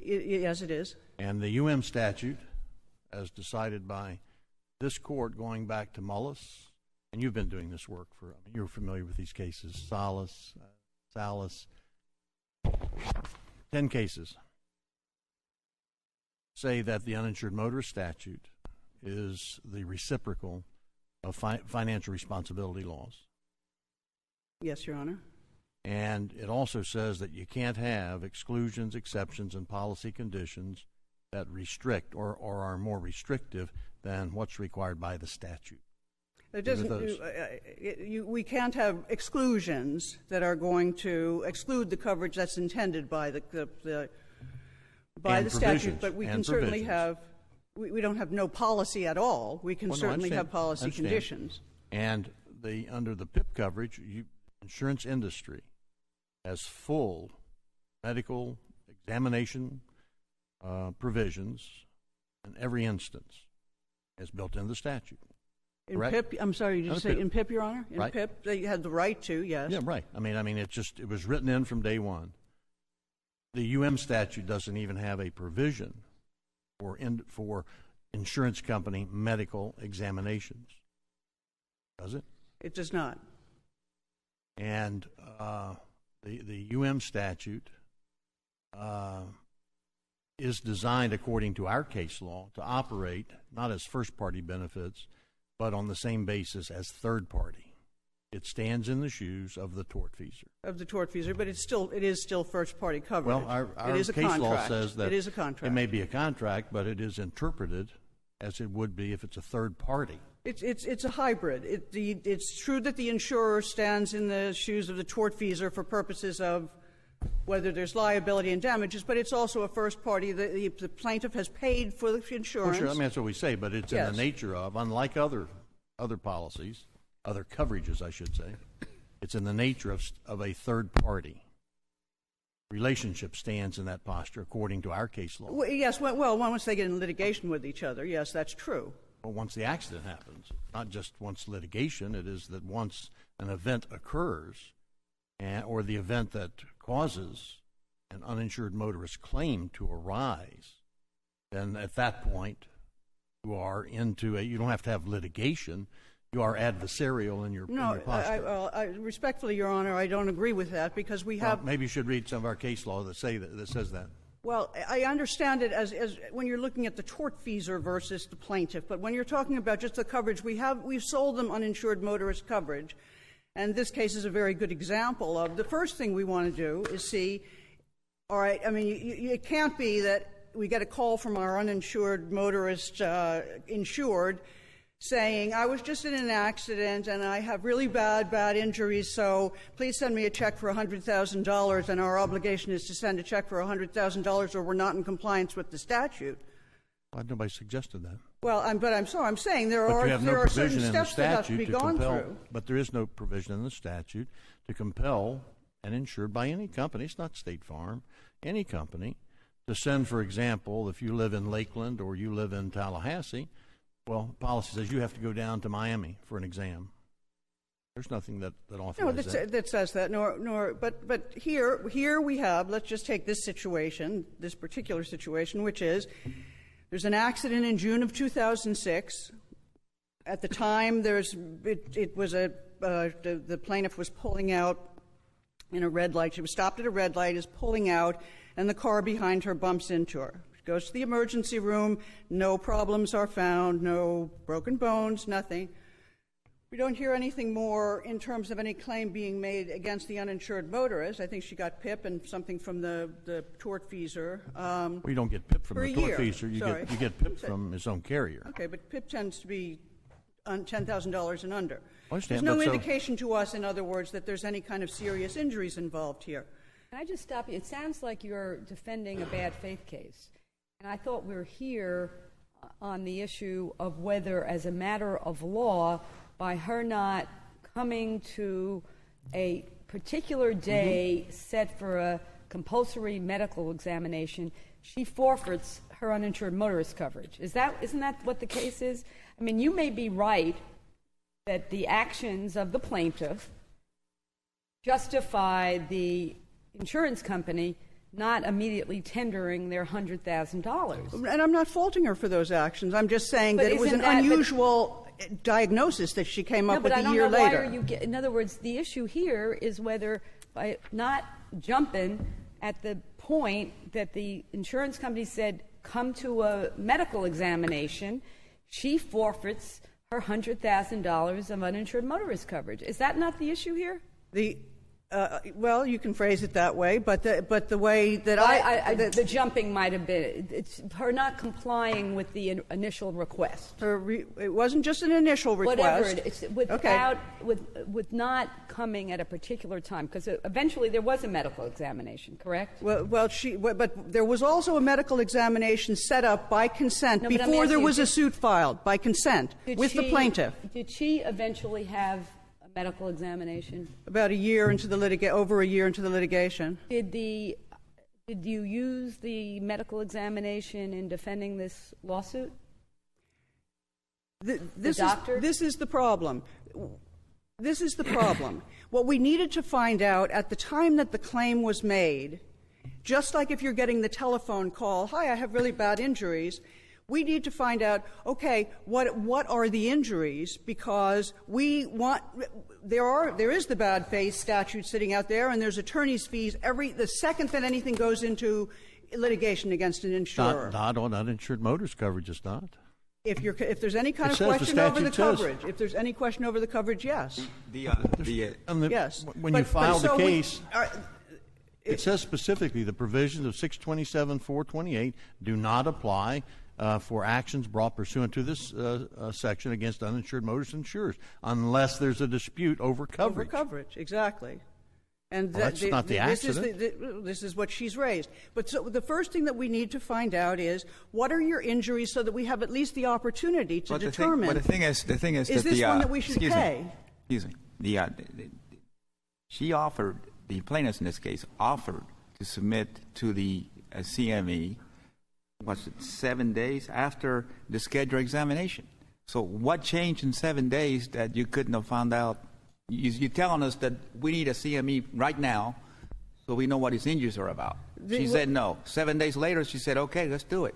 And you said no. No, that's not quite accurate. What happened was, we had worked out with her, after much back and forth with the correspondence, we had worked out with her a date and a time, which was September 12th. She agreed on the doctor. She agreed on the time. Everything was agreed upon. And then 2 days before that, she files a lawsuit and says, and cancel that examination. So to say that she was quite willing to go 3 days after or 7 days after, yes, she writes a letter, shortly after that and says, okay, well, now would you like to schedule the examination, but you still have to comply with all of our stipulations or we're not coming. And one of those was you only get one examination. We would have to agree to that. Whereas when it finally went to trial, they had multiple doctors in different disciplines, and we have no obligation under the rules of civil procedure or under our policy to get only one examination. And that's what she was insisting upon. It still and seems when we to tried me to you're starting to talk about a very legitimate defense to the bad faith action. In other words, those actions, at least from my point of view, of the plaintiff, if you were being, quote, set up for bad faith, are absolutely appropriate to raise in the bad faith action. But I'm still struggling with this issue of how she forfeits her coverage of uninsured motorist coverage, and is it a question of whether you are prejudiced? And then if it's prejudice, then that seems to be the issue. Is it whose burden is it to prove prejudice? Is it your burden to prove prejudice or their burden to prove lack of prejudice? So to me, I see it more as a failure to cooperate, and then did it prejudice the insurance company, and therefore she forfeits her coverage. But the way I see State Farm's position is once she didn't come within the first 30 days or whatever, there is a complete defense. She has waived her uninsured motorist coverage. It's not a question of when she didn't come within the first 30 days. It's a question of not coming before filing a lawsuit. That's the critical thing for us and for our policy. So once she filed the lawsuit, did you immediately request that the lawsuit be abated so that you could get your mandatory compulsory medical examination? The plaintiff did not immediately dismiss her action.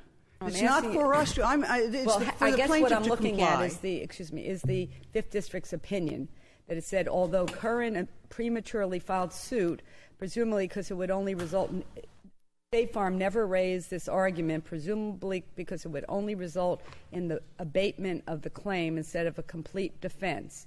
Had the State Farm raised this argument, the trial court could have ordered the action abated, necessitating compliance with the CME clause before either party was burdened with the expense of further litigation. Instead, State Farm maintained the breach excused further performance of the contract. Okay. So is that correct, what the Fifth District has said? What happened is that she files the lawsuit in breach of the contract. Now, who do we look at immediately? Who has done the wrong thing? It's the plaintiff by filing the suit in breach of contract.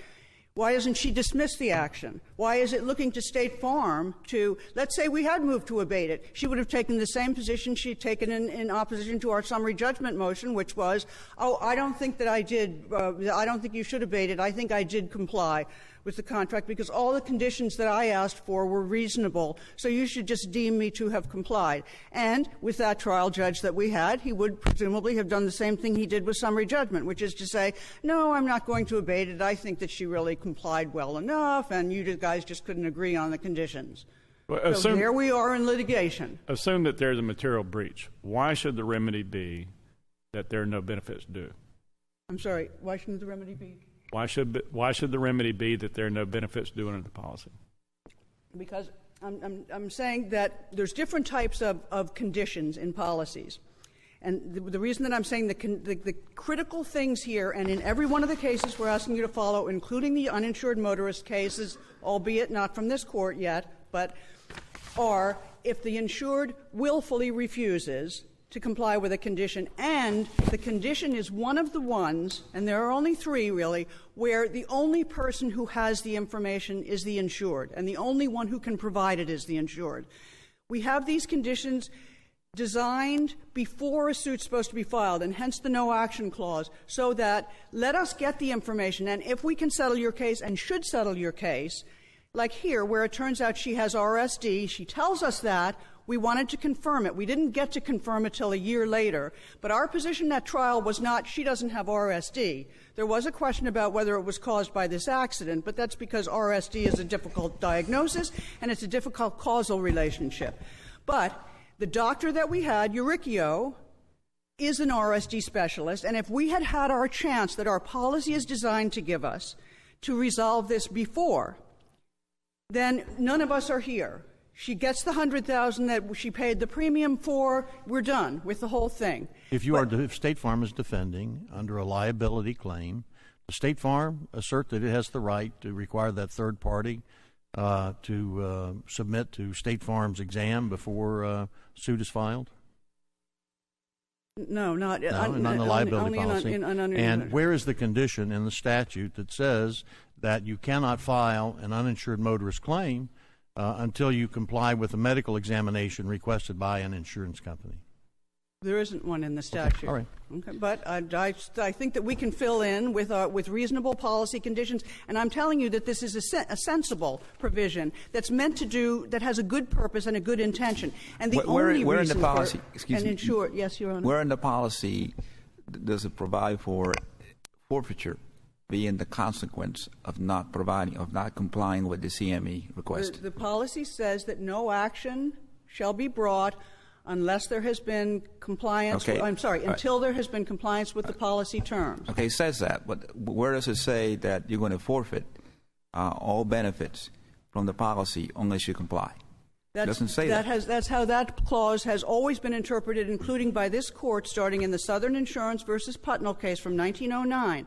That very phrase, that's exactly how it's treated. And I mean, what they said, what this court said way back then, and it's how it's been treated by the other cases since, is requirement for that's an examination under oath. It's not a UM case, but is valid and binding, and a refusal to comply. There's a difference between coverages that are required by law and those that are not.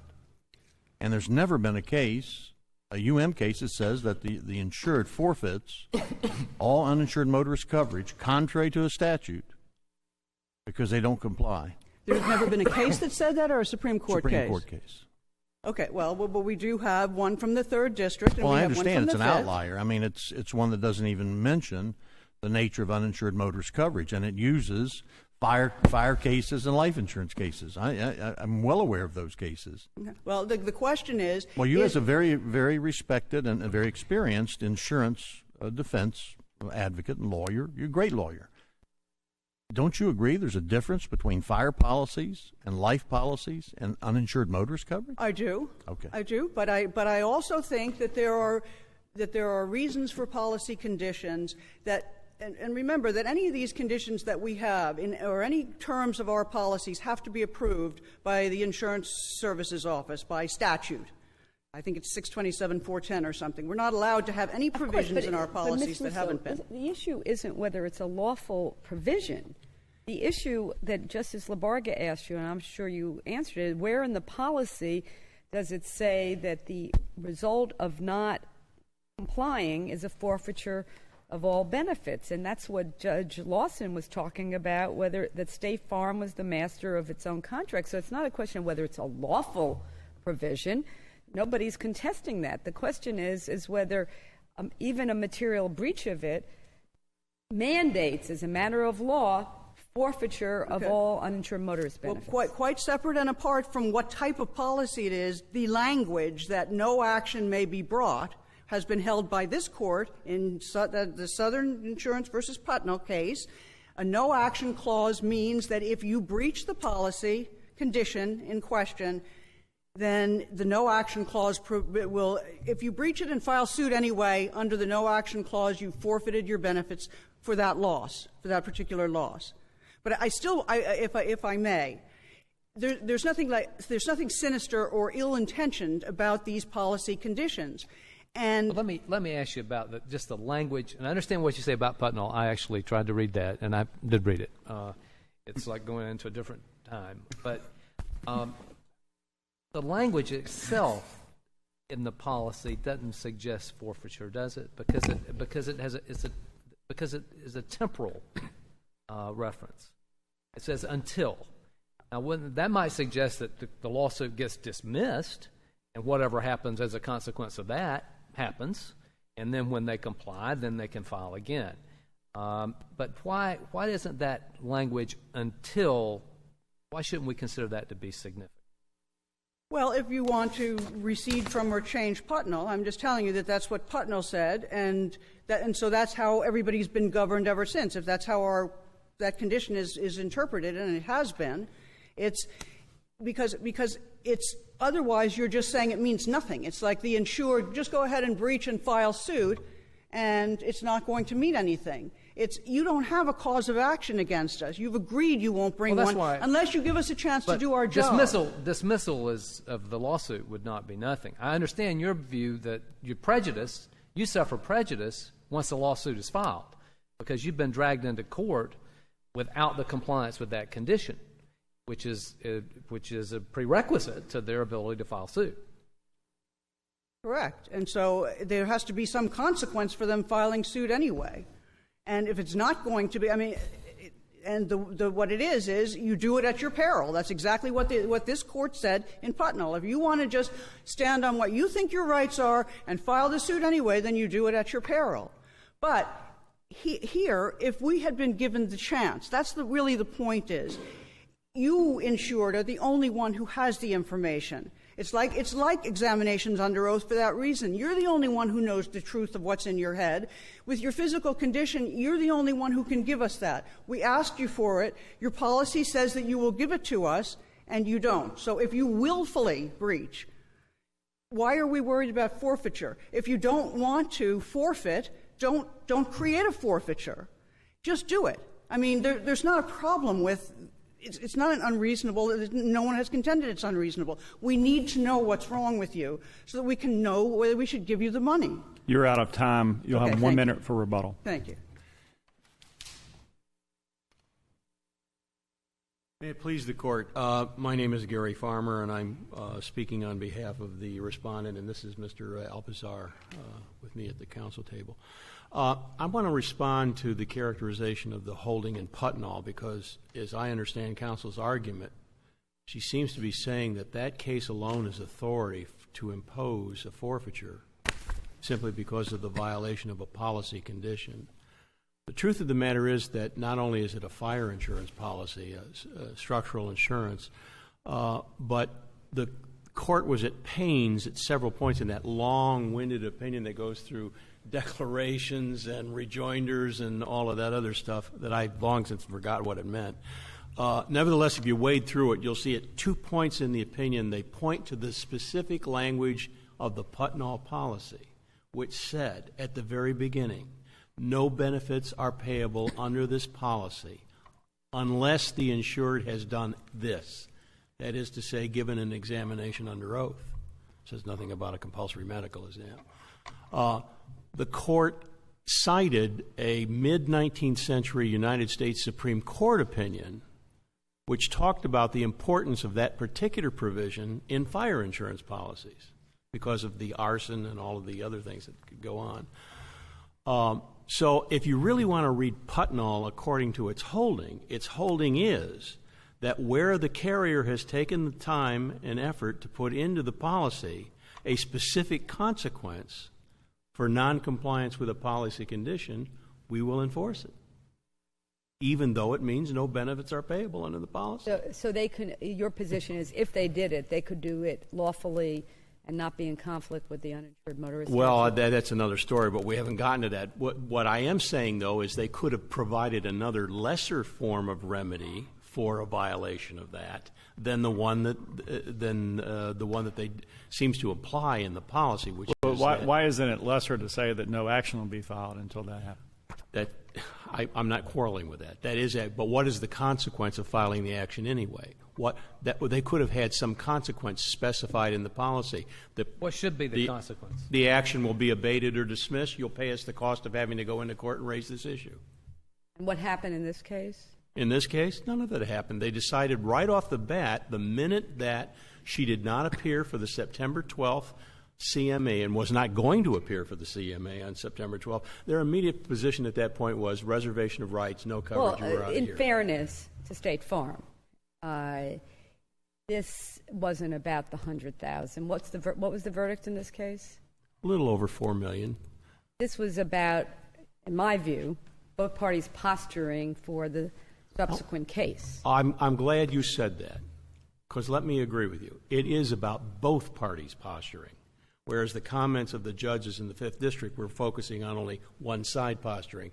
What you have is a result of several changes in both law and procedures and policies. What you have here now is it's an aquatic ballet between sniping fish who can electrocute you, so to speak, if you don't comply with what they want.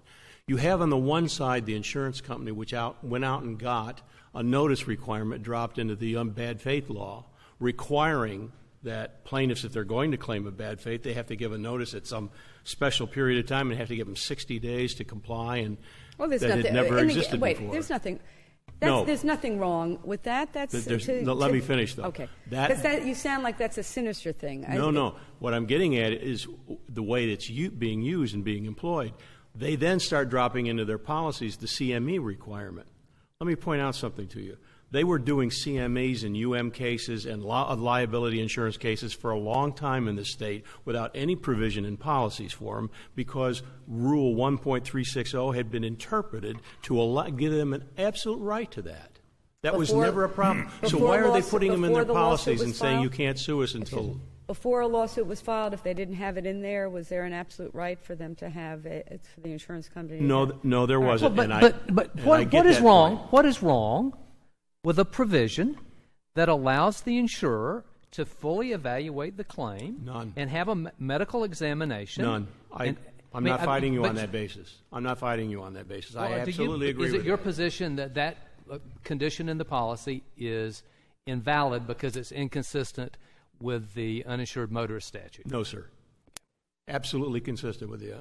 But let's talk about this case and what we're talking about. They said... You heard her describe a few minutes ago that the problem in this case was the particular medical condition, RSD. Difficult to diagnose, doubtful onset or delayed onset, all kinds of problems with it. Okay, how do they want to do this CME that is so important for them to find out if this is really an RSD case or not? They pick an orthopod 70 miles away who is a shill for carriers doing CMEs. It seems to me that I'm going to go back to what I said. It seems that both sides are posturing for the and I agree with that. I mean, for the bad faith case. But they're not posturing. They're trying to protect themselves in the event that comes down to Well, that. it seems to me that everything they've said, which is they try to get this resolved through a medical examination, would be perfectly appropriate to raise. I agree with that. And your defense of saying, look, but if they really cared about it, they wouldn't have set it up with an orthopedic surgeon 70 miles away, will be your thing. But here we are. Right. Is this provision in the contract a material provision? In other words, if she did not comply, is that a material breach? What do you mean? What do you mean by material? Is it a breach? It's a breach. Yes. Okay. So does it vitiate the entire policy? No. Under what circumstance would it vitiate the entire policy? If they had said so. If they had said in their policy that this is a condition to coverage, that you comply with this. Now, whether that complies with the statute, I agree with you, is another problem entirely, but we're not talking about it. What we are talking about is the fact that if they want to make it that serious, that important. Let me go back to basic contract law. What they are asking you to do is take an old contract principle that where you have mutually dependent promises for performance. The breach of the one releases and discharges the other. That's what they're trying to say, that this is that kind of a condition in the policy. On the question, almost one that precedes the policy. On the issue of posturing, the setting up for the bad faith case, in the personal injury world, the clause in the contract that provides that State Farm can have as many CMEs as they want, is it common practice in the personal injury world for lawyers to negotiate on that and say my client will appear for one if you give up the other ones, or is that commonly negotiated? Or not only is it commonly negotiated, your opinion in Custer, discussed at length in my brief, says specifically that. And it talks about the problems with CMEs creating problems for both sides. It's not just a one-sided problem. It's not just the insurance company's problem. It does create problems for patients. You have it in vivid living color in this case. If their UM benefits policy was dependent upon finding out whether this woman really has RSD, why aren't they asking her to go see a neurologist and somebody close to where she lives in Brevard County, not way up in the northern part of Orlando? Why are they doing it that way? I can understand the rush to do it too. Is this really a matter of whether or not, by not submitting in a timely fashion, as you would say, to the CME, that you're losing your entire benefits, or is this a case where you look at this as to whether or not there was some reasonableness in her failure to do so? I think it's the latter. I really do. Because the truth of the matter is, if you ask me, if they wanted to set that up as a reason why they shouldn't have to pay benefits, they would have to plead it as an affirmative defense, which is the ordinary contract rule of law, that, you say we had this condition in our policy, you didn't comply with it, we plead that as an affirmative defense, and at that point they have to show some prejudice from it. We then have the opportunity to show, there's another side to this. What we were asking for was reasonable. But in this case, it seems to me, and correct me if I'm wrong, your client on several occasions refused to submit to the CME. Well, I want to be careful about this. No, she didn't refuse to submit. What she tried to do was negotiate provisions, conditions, some agreements. One you've already heard talked about, one time only. I agree that that's probably unreasonable. Okay. In the context, even though this kind of a disease and the 70-mile travel is very hard for her. No, I don't. I'm not going to say on its face that's completely reasonable without more. But the rest of what she was asking for is the kind of thing that this court has approved doing in 1.360 examinations for many years. You said it's entirely reasonable for the patients to have reasonable accommodations, giving in to the idea of a CME. So all of the correspondents here said we're going to do the CME. We're talking about how and where and when. What are you asking us to do? Are you asking us to send the case back to the trial court level to have an evidentiary hearing to see whether prejudice occurred to State Farm? No. They forswore that. They had every opportunity in the world to ask for that, and they said no, they wanted breach only right from the very beginning. No, I think the case should be answered. What you should do is answer the certified act. Let me explain something. The 5th District did something I thought was interesting to me about getting this case to you. They certified it as a question of great public importance in an opinion in which they openly said we're disagreeing with the 3rd District's decision in De Ferrari, creating direct decisional conflict on the same. De Ferrari, remember, is a UM case. It's all about a CME violation. It's right on point with this case. So you have direct conflict jurisdiction, but they sent it to you as a certified question of great public importance. I think you should answer the question that in this kind of a situation, we're talking about a condition for performance that not only arises after the contract was made, was not made a condition of all the performance at all on one side or another. It's just a condition, and it arises not only after the contract, but after an accident and after a claim has been made. So at that point, as you say, it's a cooperation kind of thing. Right. Well, why shouldn't this be solved by the ordinary prejudice analysis? So you would say, is it akin to the notice requirement that Macias is the well? Correct no, analysis? I don't think it's as serious as the Macias requirement. Well, but it's the same. You may not think it is, but as Ms. Russo says, in one case, State Farm may know the accident occurred by any means, but only your client has the means to make sure that State Farm knows the extent of her injuries. So I could posit that it's more serious than a notice. Which, as I said, involves a disease that only manifests itself later on and is difficult to diagnose. So the delay between the accident and them getting notice of the extent of her injuries is perfectly reasonable and understandable. So your position is it's a condition subsequent, and that therefore prejudice is the burden is on State Farm to plead and prove that the breach of the duty to submit that it was breached, and that they had the burden to show prejudice? Yes, and that we would then prejudice have... does enter into it, correct? I'm sorry?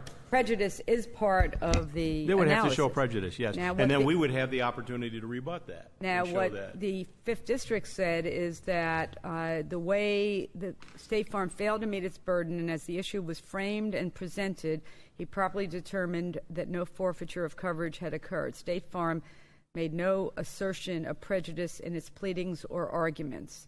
And then they said even if they had argued prejudice, the record refutes it because, and then go on. Do you agree, under Head Note 9 of the 5th District's opinion, do you agree with everything they said about why there's no prejudice? Yes, I do. Yes, I do. What if they, in addition to the fact that they simply waived the whole idea about it, whether they had any.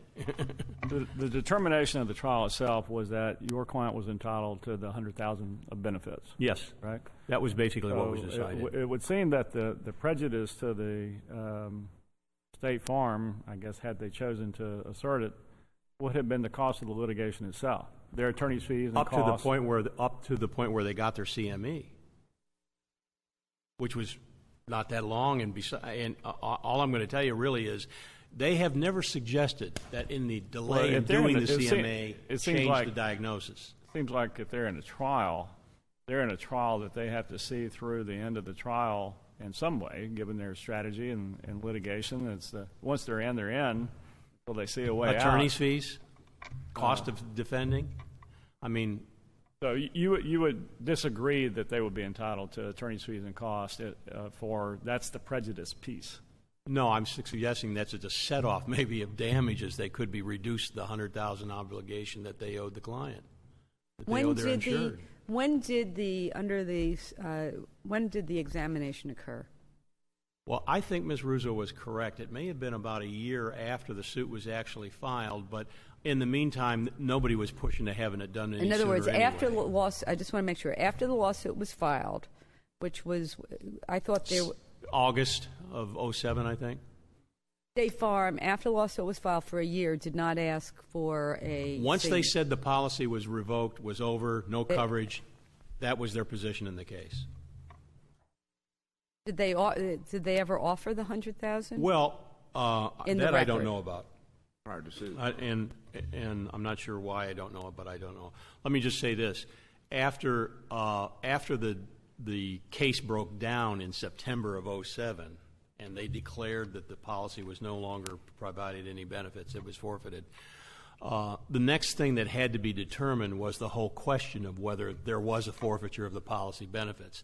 So we had cross motions for summary judgment. They weren't determined until the following spring, if I remember, March or April. And if I'm correct, I think you're talking the CME was done maybe in August, July, something like that. And it was Dr. Euricchio, and by the way, his report did find there was RSD. I mean, which they didn't use at trial. My point is though, it's inconceivable to me that if the whole purpose of the CME provision about having it done before a lawsuit was even filed was so that they could fix and determine for sure that this was that kind of a case, they weren't prejudiced in the least by it. Not in that sense.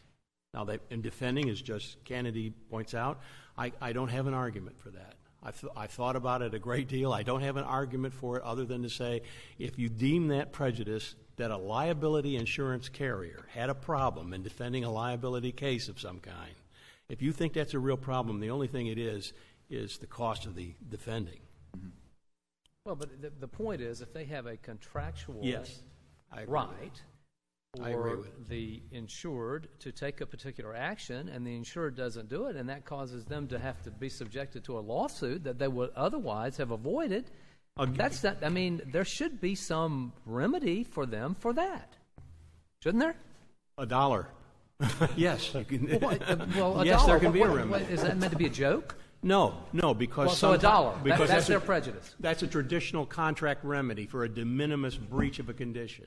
So this would be. And I'm saying this is a de minimis breach. They're sued when they had a right not to be sued until this condition was satisfied. You're right. They did. And that's worth $1. That's your position. I'm saying it's worth nominal damages, is what I'm saying to you. Now, those nominal damages. You said $1, so you're backing away from $1. That was a joke. I'm using that as symbolic, not the amount. Of course, the I'm not policy. trying to suggest Of course, that. the policy could also have stated that if you don't comply, you default or you forfeit any benefit from the policy. We wouldn't be here today, probably. And as Justice Lewis has correctly pointed out, I believe in the context of the UM statute, that may not be a valid policy condition. But what we're all trying to say here is, it seems to me, in this conversation is, there are ways for them to have drafted a policy to provide some remedy for this very eventuality, knowing that this is now a dance of the scorpions in all these UM cases where there does appear there might be significant injuries.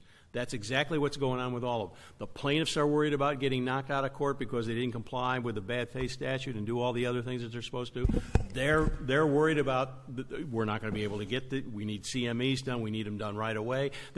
Now we have a dance where each side is trying to use their thing to clobber the other side with in relation to something that may eventuate next after this case is over with. Well, I mean, but that's the problem in discussing it in that context. I mean, you guys are fighting about some kind of bad faith, and they may have an absolute defense to that. Yet we are going to make established law for a Florida family that may sustain $15,000. Not some enormous injury, right. And a working family and problems with getting to it, a yard worker who can't afford to miss work. I mean, there's all kinds of situations. And when we start overlaying this bad faith stuff on it, we miss the point of the issue that we're here on. I agree. And I'm not suggesting that you should be doing anything. If you remember my brief, I said at the end of the brief, I don't think that's an appropriate issue in this case, because I thought the issue was straightforward. There's a conflict between DeFerrari and Curran of the 5th District, and it is this. Over this kind of a condition, which has nothing to do with contracting in the first instance or the payment of money damages under the policy, but which has to do with their processing of the claim afterwards in sort of a cooperation kind of thing, what is or ought to be the remedy analysis? And that's all it is. They say the remedy analysis is thermonuclear war. The policy's over with, gone. The world ends under this policy. And we say that's not what your cases say. That's not what Macias says. That's not what Custer says. That's not what Cimino implies in its discussion on the whole CME analysis and how they do this dance under 1360 about, well, I'll go to this doctor if we can do this, if we can adjust this over here and we can agree on this. You've said that's perfectly permissible and understandable. That's all they were trying to do in this case. You read their correspondence right from the very beginning. It was never we won't do the CME. It's where, when, how. You're out of time. Thank you. I'm sorry. I'm sorry. Justice Labarga, you had a question? No, it's just in how many. Yes, and how many. I forgot. Just a couple of very quick points. One of them is that we're not asking for thermonuclear war. We're just asking for the insureds to comply with the policy condition. Let me ask you a question, because it seems to me that the argument has broken down to whether or not, in my mind, you want a remedy that you could have not validly had if you had actually put it in your policy. Do you agree with their position that you could not have had a policy provision that actually said that you would forfeit your benefits, and that would have been a violation under the UM statute? No, I don't. I don't agree with that, because I think that insurers are entitled to put reasonable provisions in. You're asking for bodily injury money. We have a right to find out, well, what's the bodily injury? And let us do it before we get into suit. On the prejudice, we didn't waive any question about prejudice. It's that at the time that we were brought into suit, the governing law was, if you don't comply, all we had was the district court decisions from the 3rd District and the 5th, which was governing. And that's the Kazouras case that followed DeFerrari, that said, if you don't comply with your CME, then you have forfeited the policy benefits because you had the chance to do it on time and you filed suit anyway. So there wasn't a question of us having to raise prejudice. We did raise the affirmative defense. And in footnote, I just would like to say that in footnote 6 of our reply brief, I documented the many times that we tried to get this exam after the suit was filed that was blocked by them, including as soon as within a month of them filing the suit, we tried to set we had to now do it under 1.360, and there was an objection filed by the plaintiffs. And it was to Dr. Uricchio, the same one that they had agreed to, And the final point on Dr. Uricchio, just because I'd like this case to be decided on its facts, and this was not game playing back and forth. Dr. Uricchio, and this is at volume 3, page 493, the plaintiff testifying, her own treating physician suggested that she go to see Dr. Uricchio because he's an RSD specialist. That's all we wanted before the suit was filed was, give us a chance, comply with your policy conditions, let us find out what your bodily condition is so that we can avoid involving every court in the state in what should have just been decided. There have been only 3 of these cases since 1993 where the courts have had to get involved, and it's always because the plaintiff refuses to comply. People aren't having a problem with just going for these medical exams. They're routine. They're understandable why they're needed by the insurer. It's only when there's bigger game afoot that this comes up. We would ask that we go back to what the 5th District held in the original panel decision, which is comply with the policy conditions. If you're going to read in a prejudice requirement, it should definitely be on the insured to prove it, just as it was under Macias, because the insured is the one who breached. Thank you for your arguments. The next case is Raymond James Financial versus Phillips.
May it please the Court.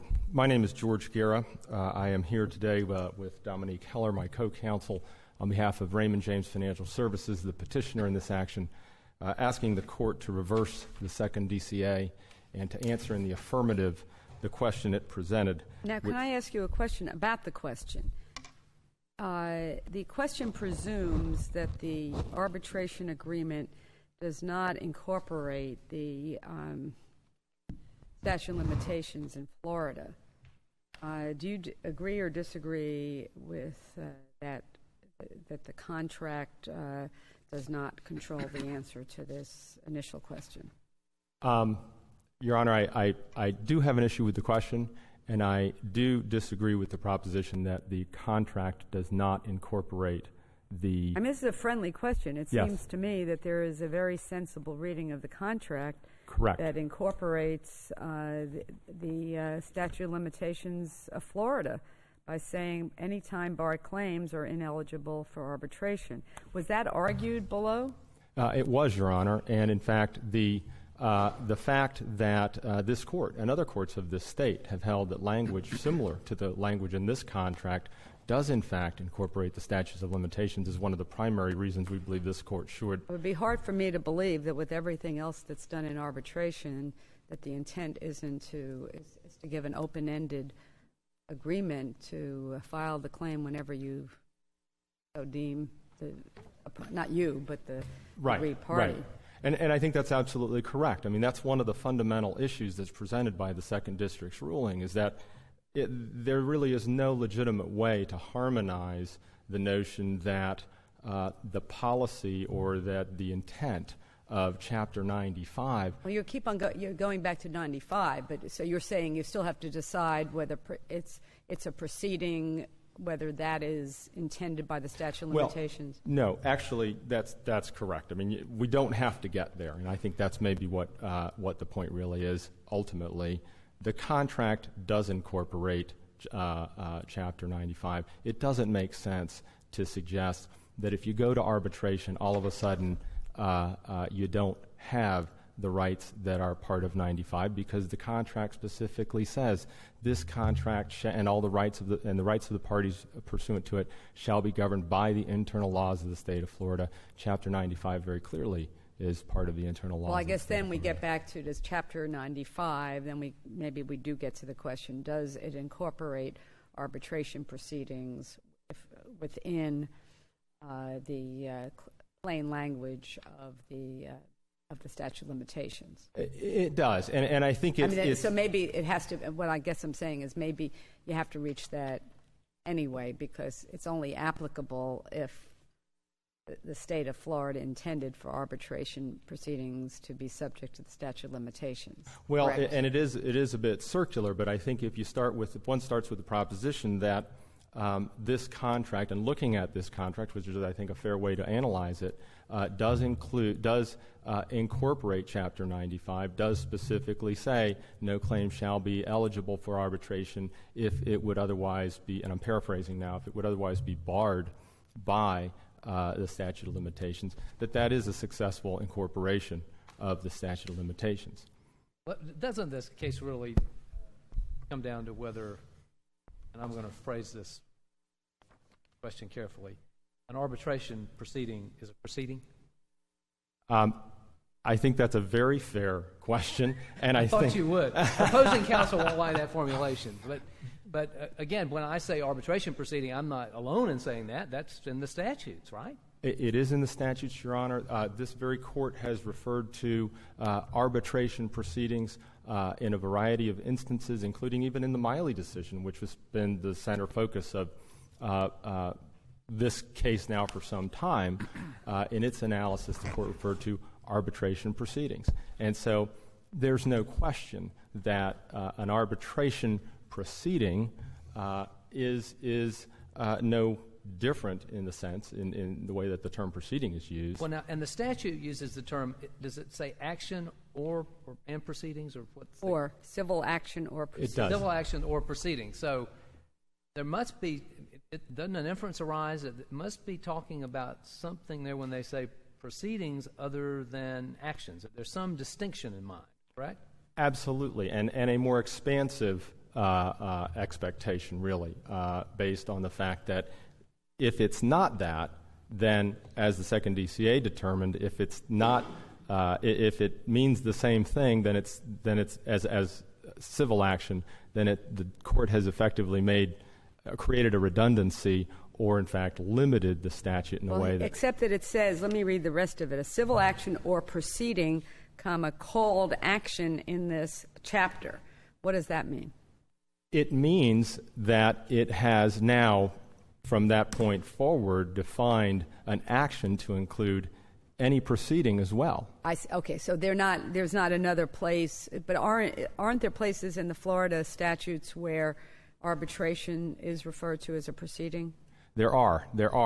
In fact, one is the Florida Arbitration Act. And in fact, to read those in harmony, one would have to conclude that clearly arbitration proceeding, or proceeding means arbitration proceeding, just as Justice Kennedy suggested.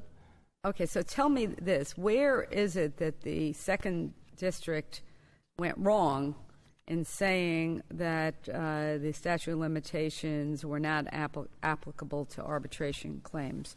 What is the flaw in their reasoning that where they went wrong?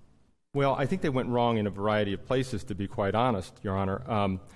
They failed to do what we did when we first began, which was to consider the language of the contract itself and to conclude that it specifically incorporates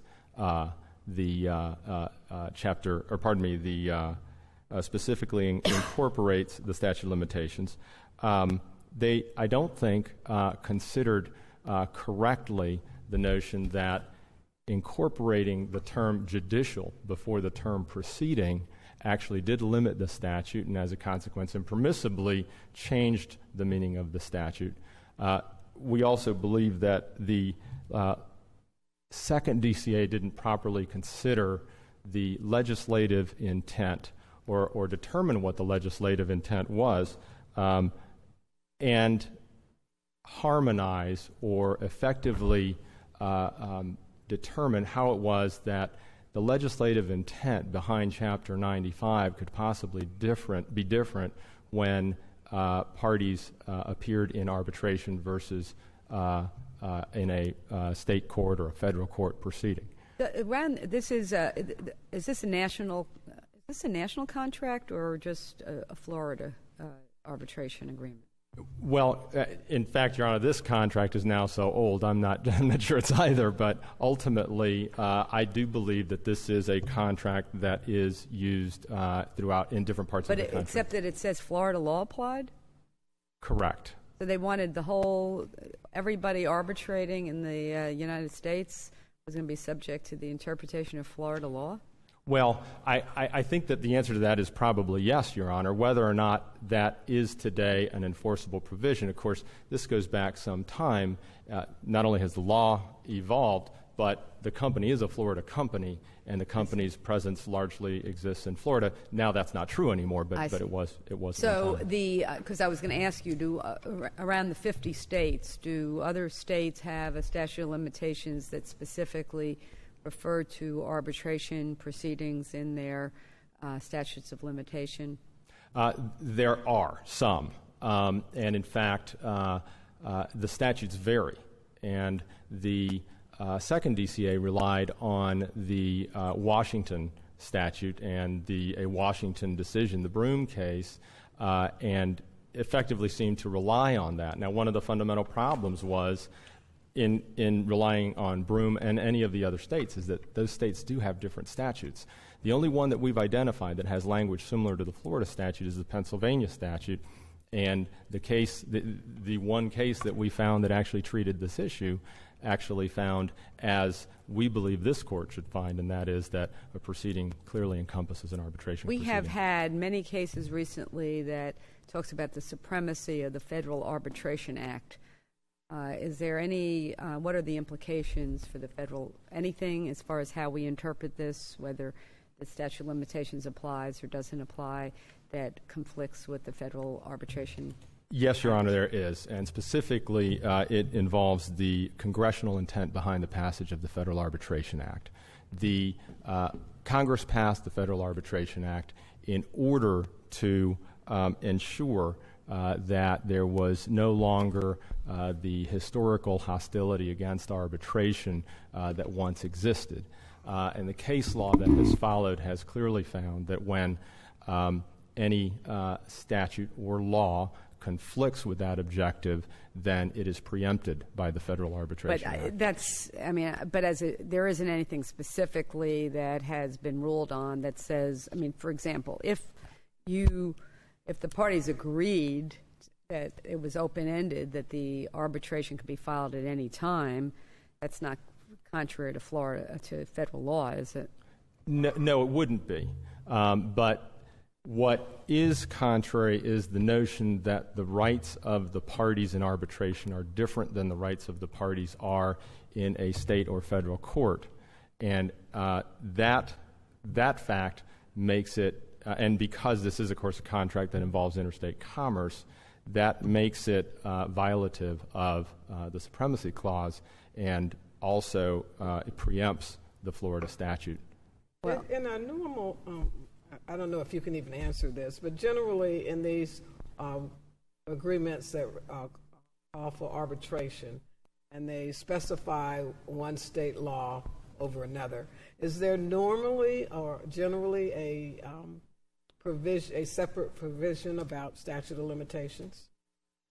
Ordinarily not, but of course, Your Honor, I don't pretend to know what all of the contracts say, and of course, this contract involves a financial services institution, but of course, second DCA's ruling addresses all arbitrations in the state of Florida. But in this agreement, there is a separate paragraph that actually talks about statute of limitations, and so what is the purpose of that?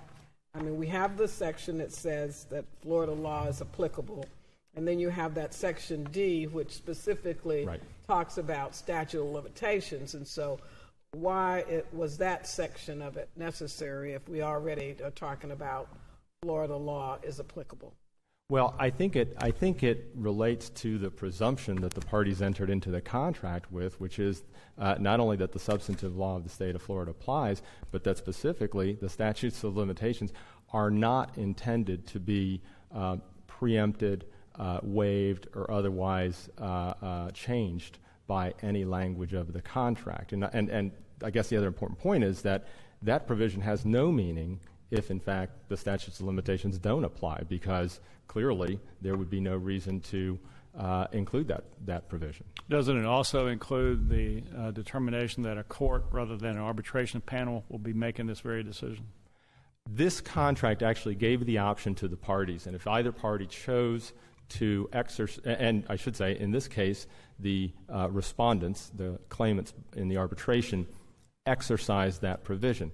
But it doesn't change the fact that it is a decision that ought to be made. In other words, that the statute of limitations apply, just who gets to make that decision. Would you respond to the argument, I'm not sure I understand it completely, that Raymond James, in the brief of the respondent, opted for a dispute resolution process with its own limitation period. The arbitration clause required parties to submit to the rules of the FINRA, an arbitration sponsoring organization that has rules which contain a 6-year period of prescription of their own. What is your argument on, or your response to that? The Financial Institution Regulatory Authority, formerly the NASD, has a series of has its own rules for the conduct of arbitrations, like the AAA has its own rules and other arbitration organizations. FINRA's rule includes a 6-year eligibility provision, and the argument has been made that that eligibility provision is a statute of limitation, maybe agreed upon or self-imposed statute of limitation. It's not. It merely states that a claim is no longer eligible to be arbitrated under their rules after 6 years. It does not affect the statute of limitations. In fact, the rules also require that if a party objects to arbitration of the claim, they cannot object to that claim then being brought in court later. I see that I'm out of time, so I will cede the podium. Thank you.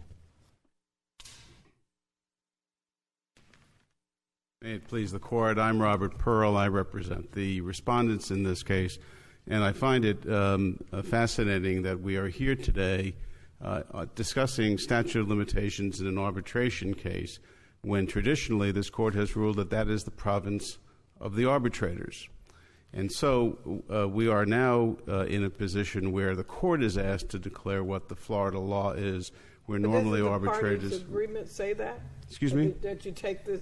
Doesn't the parties' agreement say you take this issue to a court, that you can, either party can take this issue to court? Yes, and that's why we're here, because ordinarily arbitrators would make that ruling, as the Court pointed out. So why is that odd? If Justice Quinn's just told you there's a provision in your own contract, you're not saying we don't have proper jurisdiction to consider this, do you? Clearly. This is extraordinary because this is the only way this issue could come before the Court, is my point. That typically the Court defers. It's refreshing, I'd say. Yes. It's refreshing that we should be able to declare what the law of Florida is on Florida law claims. And that is one of the reasons why this is such an opportunity for the Court to declare the state of the law for the benefit of all of the litigants or arbitration participants throughout the state.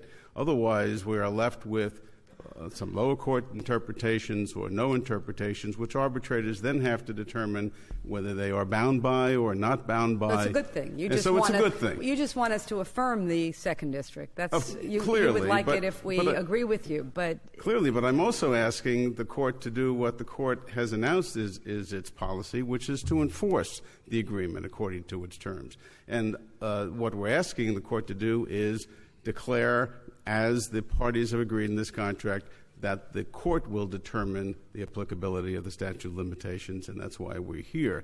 Well, I don't know that anyone disagrees with that. No, and I'm making that observation because I think it's helpful to understand that this is a matter of contract. The appellant has argued that to affirm the district court decision would be anti-arbitration, would reflect a hostility towards arbitration, which would be against federal policy. Well, let's and get that's over not whether that case. let's just look at the language of first of all the contract, but you may disagree on whether the contract plainly incorporates Florida statute of limitations. But I'm having a hard time understanding how civil action or proceeding does not include from a reasonable reading of the term, an arbitration proceeding. I'm having a hard time to believe that anyone that knows the history of arbitration would think that somebody entering an arbitration agreement gave a plaintiff free rein to file the arbitration anytime they wanted, as opposed to within the statute of limitations. And that is why the contract terms are so essential, and that's why the district court framed the question the way it did, which is, can it be implied? Can it be inferred by the terms of the contract? Here, the DCA established the certified question as, do the parties have to expressly incorporate? The DCA also said that this contract does not do that. That, in fact, if there's any confusion as to the meaning, it's construed against the drafter. Well, you do Raymond agree James. that it's an issue of law for de novo consideration by this court. Yes, I absolutely agree. So we can disagree with their interpretation of their contract and the interpretation of the statute. So just let's focus in on the statute. Tell me why action or proceeding does not expressly, plainly include an arbitration proceeding. And that is the heart of the question, because if this court determines that the language proceeding in 95.011 does not include arbitrations, we're done in this case, as far as we believe.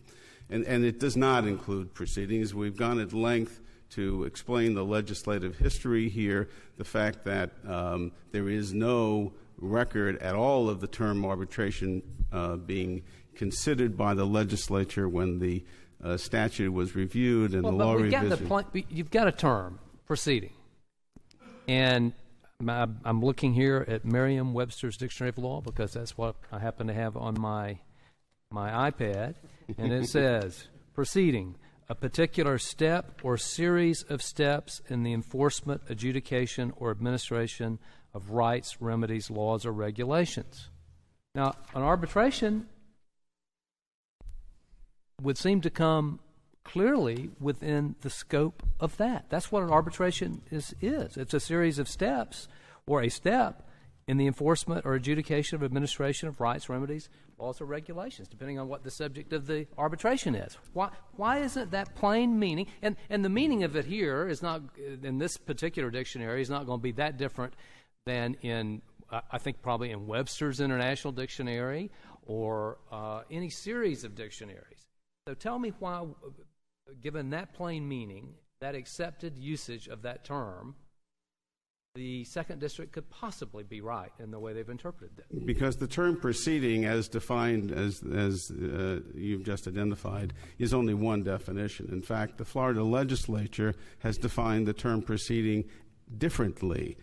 We've set but forth. But they referred to arbitration proceedings. No, they've used the term proceeding in Chapter 92 as meaning any civil or criminal action before a court. In the Arbitration Act, are there not references to arbitration proceedings? Yes, and I'm glad you raised that point because when they talk about but if they're referring, if the legislature itself and the Arbitration Act is referring to arbitration proceedings, how can you possibly take the position that an arbitration, what is it if it's not a proceeding? An arbitration is a contractual effort to resolve a dispute. And it could be as simple as Mr. Guerra and I agreeing to appoint Ms. Heller to resolve a dispute.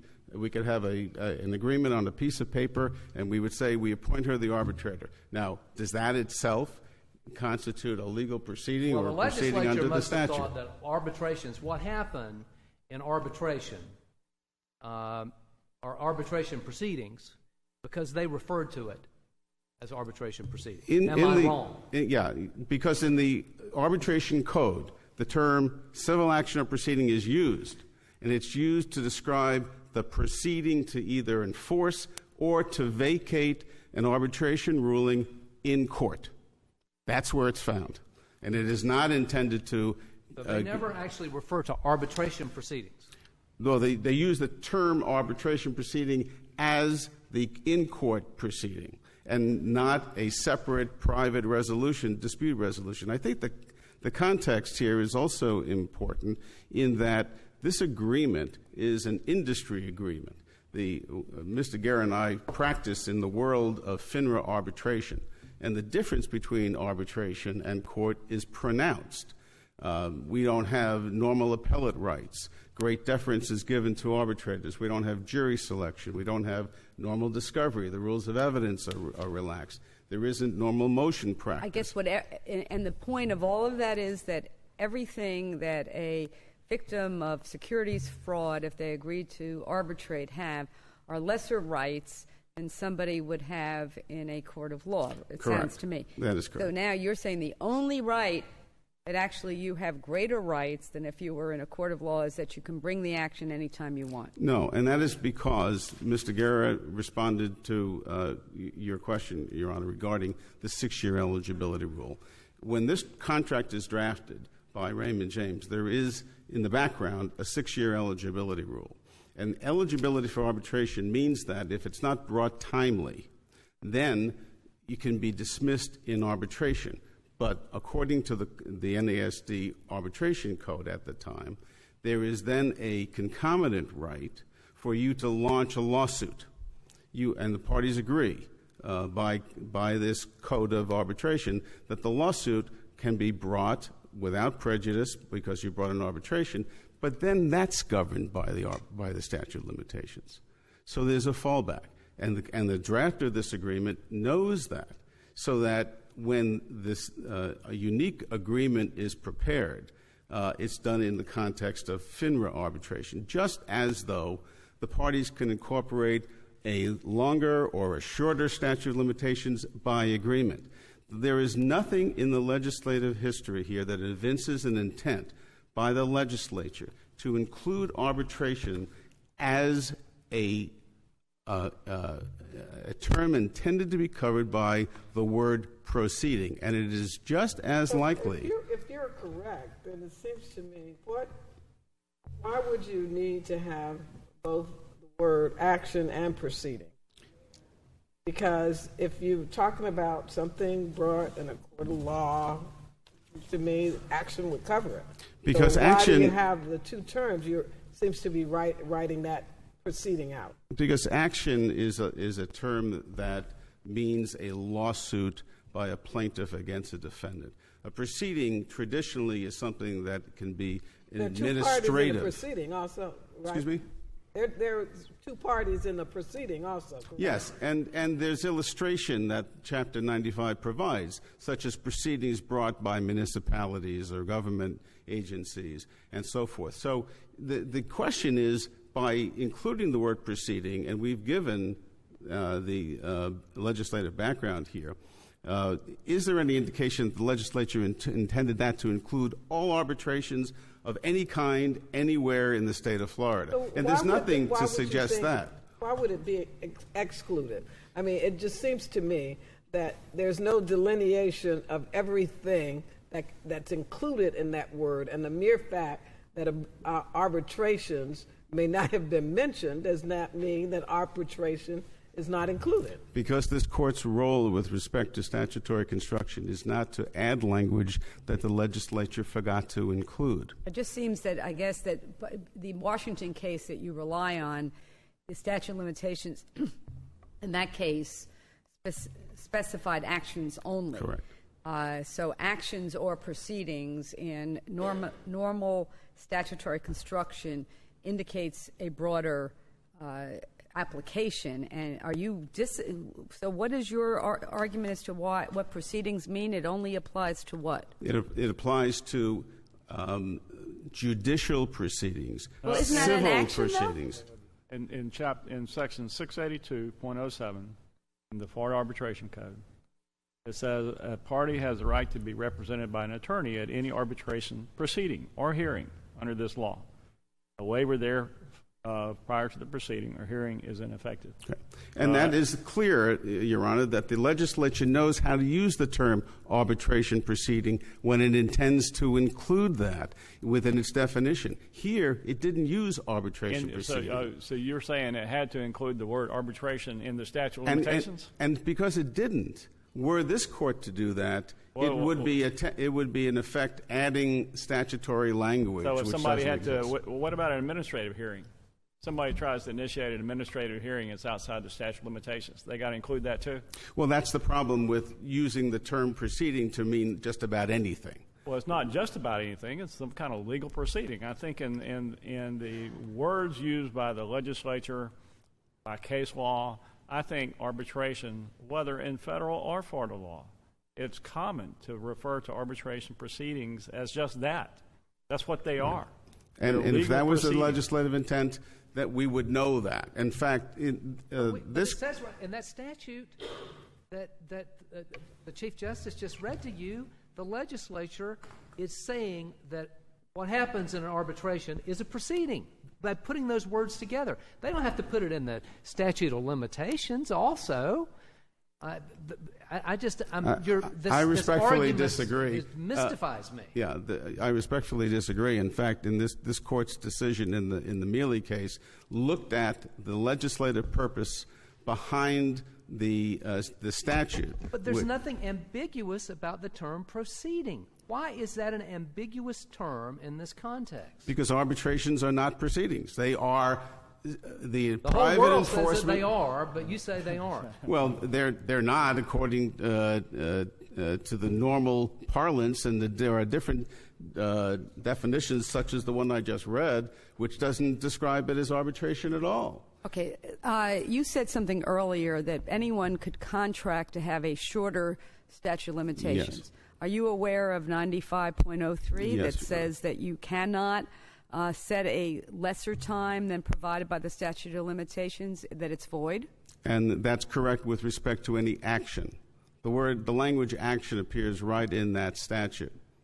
Then so you think that it could be they could set a shorter statute of a shorter time in the arbitration proceeding and it not be an invalid proceeding. The parties can agree by contract. It's a question of whether the court wants to enforce contracts by their terms. You keep on mentioning that about the legislative history. Prior to 1974, there was no 95.011. 95.03 was limited to apply only to suits. We would agree suits is a more narrow term, correct? Suits. I'm not sure that there is a distinction between suits and actions in my experience, Your Honor. An action is something that is commenced by a plaintiff. A proceeding is typically commenced by a petitioner. And which is and a suit is also commenced by a plaintiff. Your idea is that this statute only applies to something brought in court. Civil action or proceeding, we believe, means a civil action or a civil proceeding, and therefore it would apply to something in court. And if somebody wants to narrow it, then they must do it by contract. Two ways, Your Honor. And once again, this is the irony that brings us here. Raymond James had the ability to specifically incorporate the statute. And I will say that I actually thought they did that, so that's not helpful to you, but I thought that's what they did in their contract. I think the DCA said that they didn't by express language. And I we think believe they that when they incorporate the law of the state of Florida, and you asked a pertinent question, that is this contract supposed to apply nationally, and it is a national application contract. There is no reason to conclude, we believe, that by referencing the law of the state of Florida, that you're referencing laws that don't apply to arbitration. And that it's circular, as Mr. Guerra pointed out. We don't believe that there is an express incorporation. And one only needs to go on the internet today to see that there's already suggested language to remedy this problem that's been promulgated by prominent law firms in the state of Florida. If you want to make sure that your arbitration contract includes the right to raise the statute of limitations as a bar, put it in your contract. But didn't they do that here? They did not do that here. But what does subsection D mean? I mean, subsection D says nothing in this agreement shall be deemed to limit or waive the application of any relevant state or federal statute of limitation. Goes on to talk about making that determination in a court. So what is the point? I mean, if the point is that if there is an applicable statute of limitations, they want to be able to raise that in an arbitration hearing, but it has to be applicable. There are two states, I think Justice Pariente mentioned this to Mr. Guerra. There are two states that specifically have adopted arbitration codes that state that the statute of limitations apply in arbitration. That's New York and Georgia. Both of those statutes were on the books when the Florida legislature enacted 95-011 and chose not to do that. And therefore, we believe that for the court... If you're going to draw an inference about the intent of the Florida legislature based on their failure to do something that some other state did, I would suggest that's pretty fanciful, because I don't think people in the legislature are necessarily consulting what the law of other states would be when they're enacting the laws of Florida. They might incidentally do that, but that's not something that we would charge them with knowledge of. And that is why we supplied the court with the research we had done with respect to the legislative history. Both us and Piaba, in its amicus brief, referenced the fact that they had listened to the audio tapes of the legislative deliberations, and indicated there was no mention of the term arbitration. And for this court to determine that arbitration means proceedings essentially opens a Pandora's box, or reverse that. Proceedings means arbitration, because that means that all types of proceedings are now subject to all of the provisions of the Florida statutes. And why not? Because it seems to me that the legislature could have easily said court proceeding, just as they said, an action we know is a court proceeding. If they were limiting it to just court proceedings, that could have easily been done. So why? I mean, I'm just not sure. The Pandora's box means that, for example, the Florida Evidence Code now applies to arbitration. That all of the substantive laws of the state of Florida, even in the absence of express language, now are incorporated into the arbitration proceeding. And that's not the nature of arbitration. Arbitration is intended to be expeditious, unlike this case, of course, where we're now 7 years post-filing and we're still talking about it. But I don't think that that's the legislative intent, and I don't think the role of this court is judicial legislation. I think it's interpretation of what the legislature had in mind back in 1974. And I don't think that there's any indication that they intended arbitration to be included under Chapter 95 under the term civil actions or proceedings. So if for some reason some other kind of proceeding is developed at this point where we could resolve disputes in some other type of proceeding other than arbitration, it would not be covered under the statute of limitations. We frequently engage in mediation as an alternative dispute resolution mechanism. Does that mean that statute of limitations applies to mediation? You can't mediate the case if it's past a certain period of time? I don't think that would have been within the legislative intention either, and there's many different forms of ADR, as the court is well aware. You are now out of time. Thank you for your attention. Justice Quince, to just pick up on that point, I think that it is a fact that those rules that Mr.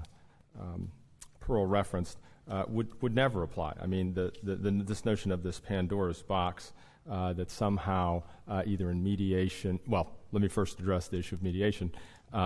In the case of a mediation, Chapter 95 claims would not be brought. One doesn't bring claims in mediation, period. The notion that rules of evidence or other rules of procedure of the state would inherently now be applied is also a false premise. Parties are free to incorporate whatever rules they want in their arbitration proceeding. In this case, they agreed to arbitrate pursuant to the rules of the Financial Institutions Regulatory Authority. They could have agreed to AAA rules. They could have also said, we agree to arbitrate and to do so pursuant to the Florida Rules of Civil Procedure. That's a different scenario entirely, and not one that would be precipitated by a reversal of the second DCA. I believe and I think that it is clear that this contract expressly includes by its language, the statutes of limitations. It is also clear that the language of the statute is not ambiguous. The legislature, in fact, has the challenge of creating legislation that may include matters that may arise, things that will come in the future, other types of proceedings, if you will, that maybe they could not have envisioned when they passed the statute. It demands a more expansive view than just judicial or court proceedings, which is the limitation placed on the statute by the second DCA, and we believe that was incorrect. With respect to section 9503, that is a critical part of the analysis that we did, and one of the fundamental problems with the conclusion drawn by the second DCA. 9503 expressly proscribes the shortening of statutes of limitations. If the second DCA was correct in its analysis, now it's okay to do that. Mr. Pearl referenced the notion that it may be limited by this court or another court's refusal to enforce that kind of a contract. But the fact of the matter is, if that were to be the law, that would never come before a court because arbitrators would be making that decision. And that cannot be, under any reasonable interpretation, an intention that the legislature had at the time that it passed that statute. Although it does say actions in that 95.03 as opposed to actions in proceedings. So it might be that arbitrators could agree, in an arbitration agreement, to have a lesser statute of limitations because it's proceeding. Or do you disagree with that? Well, I think potentially parties could, for a variety of reasons, agree to do that. But I also think, and I haven't, frankly, gone through the exercise of considering at what point would parties actually violate 9503 and enter into a contract. Well, it does say actions, though, doesn't it? It does, but because the statute, I think, defines actions as any civil action or proceeding, I think it would. You think it relates back to that? Correct. I believe that it does. With respect to the eligibility issue, I would simply point out that the issue of eligibility, or that eligibility provision, to the extent that it could even remotely be considered to fill the space of a statute of limitations, that only applies in FINRA arbitrations, which probably fair to say that they comprise a significant number of arbitrations in our state, but that is not all of the arbitrations. Under the second DCA's ruling, as I believe you said, Justice Parente, a party in arbitration could presumably bring a claim forever. There would be no cutoff, and the 6-year eligibility rule would have no impact whatsoever. So accordingly, we would respectfully request that this court reverse the second DCA's decision. Thank you. Thank you for your arguments. Court is adjourned. Please rise.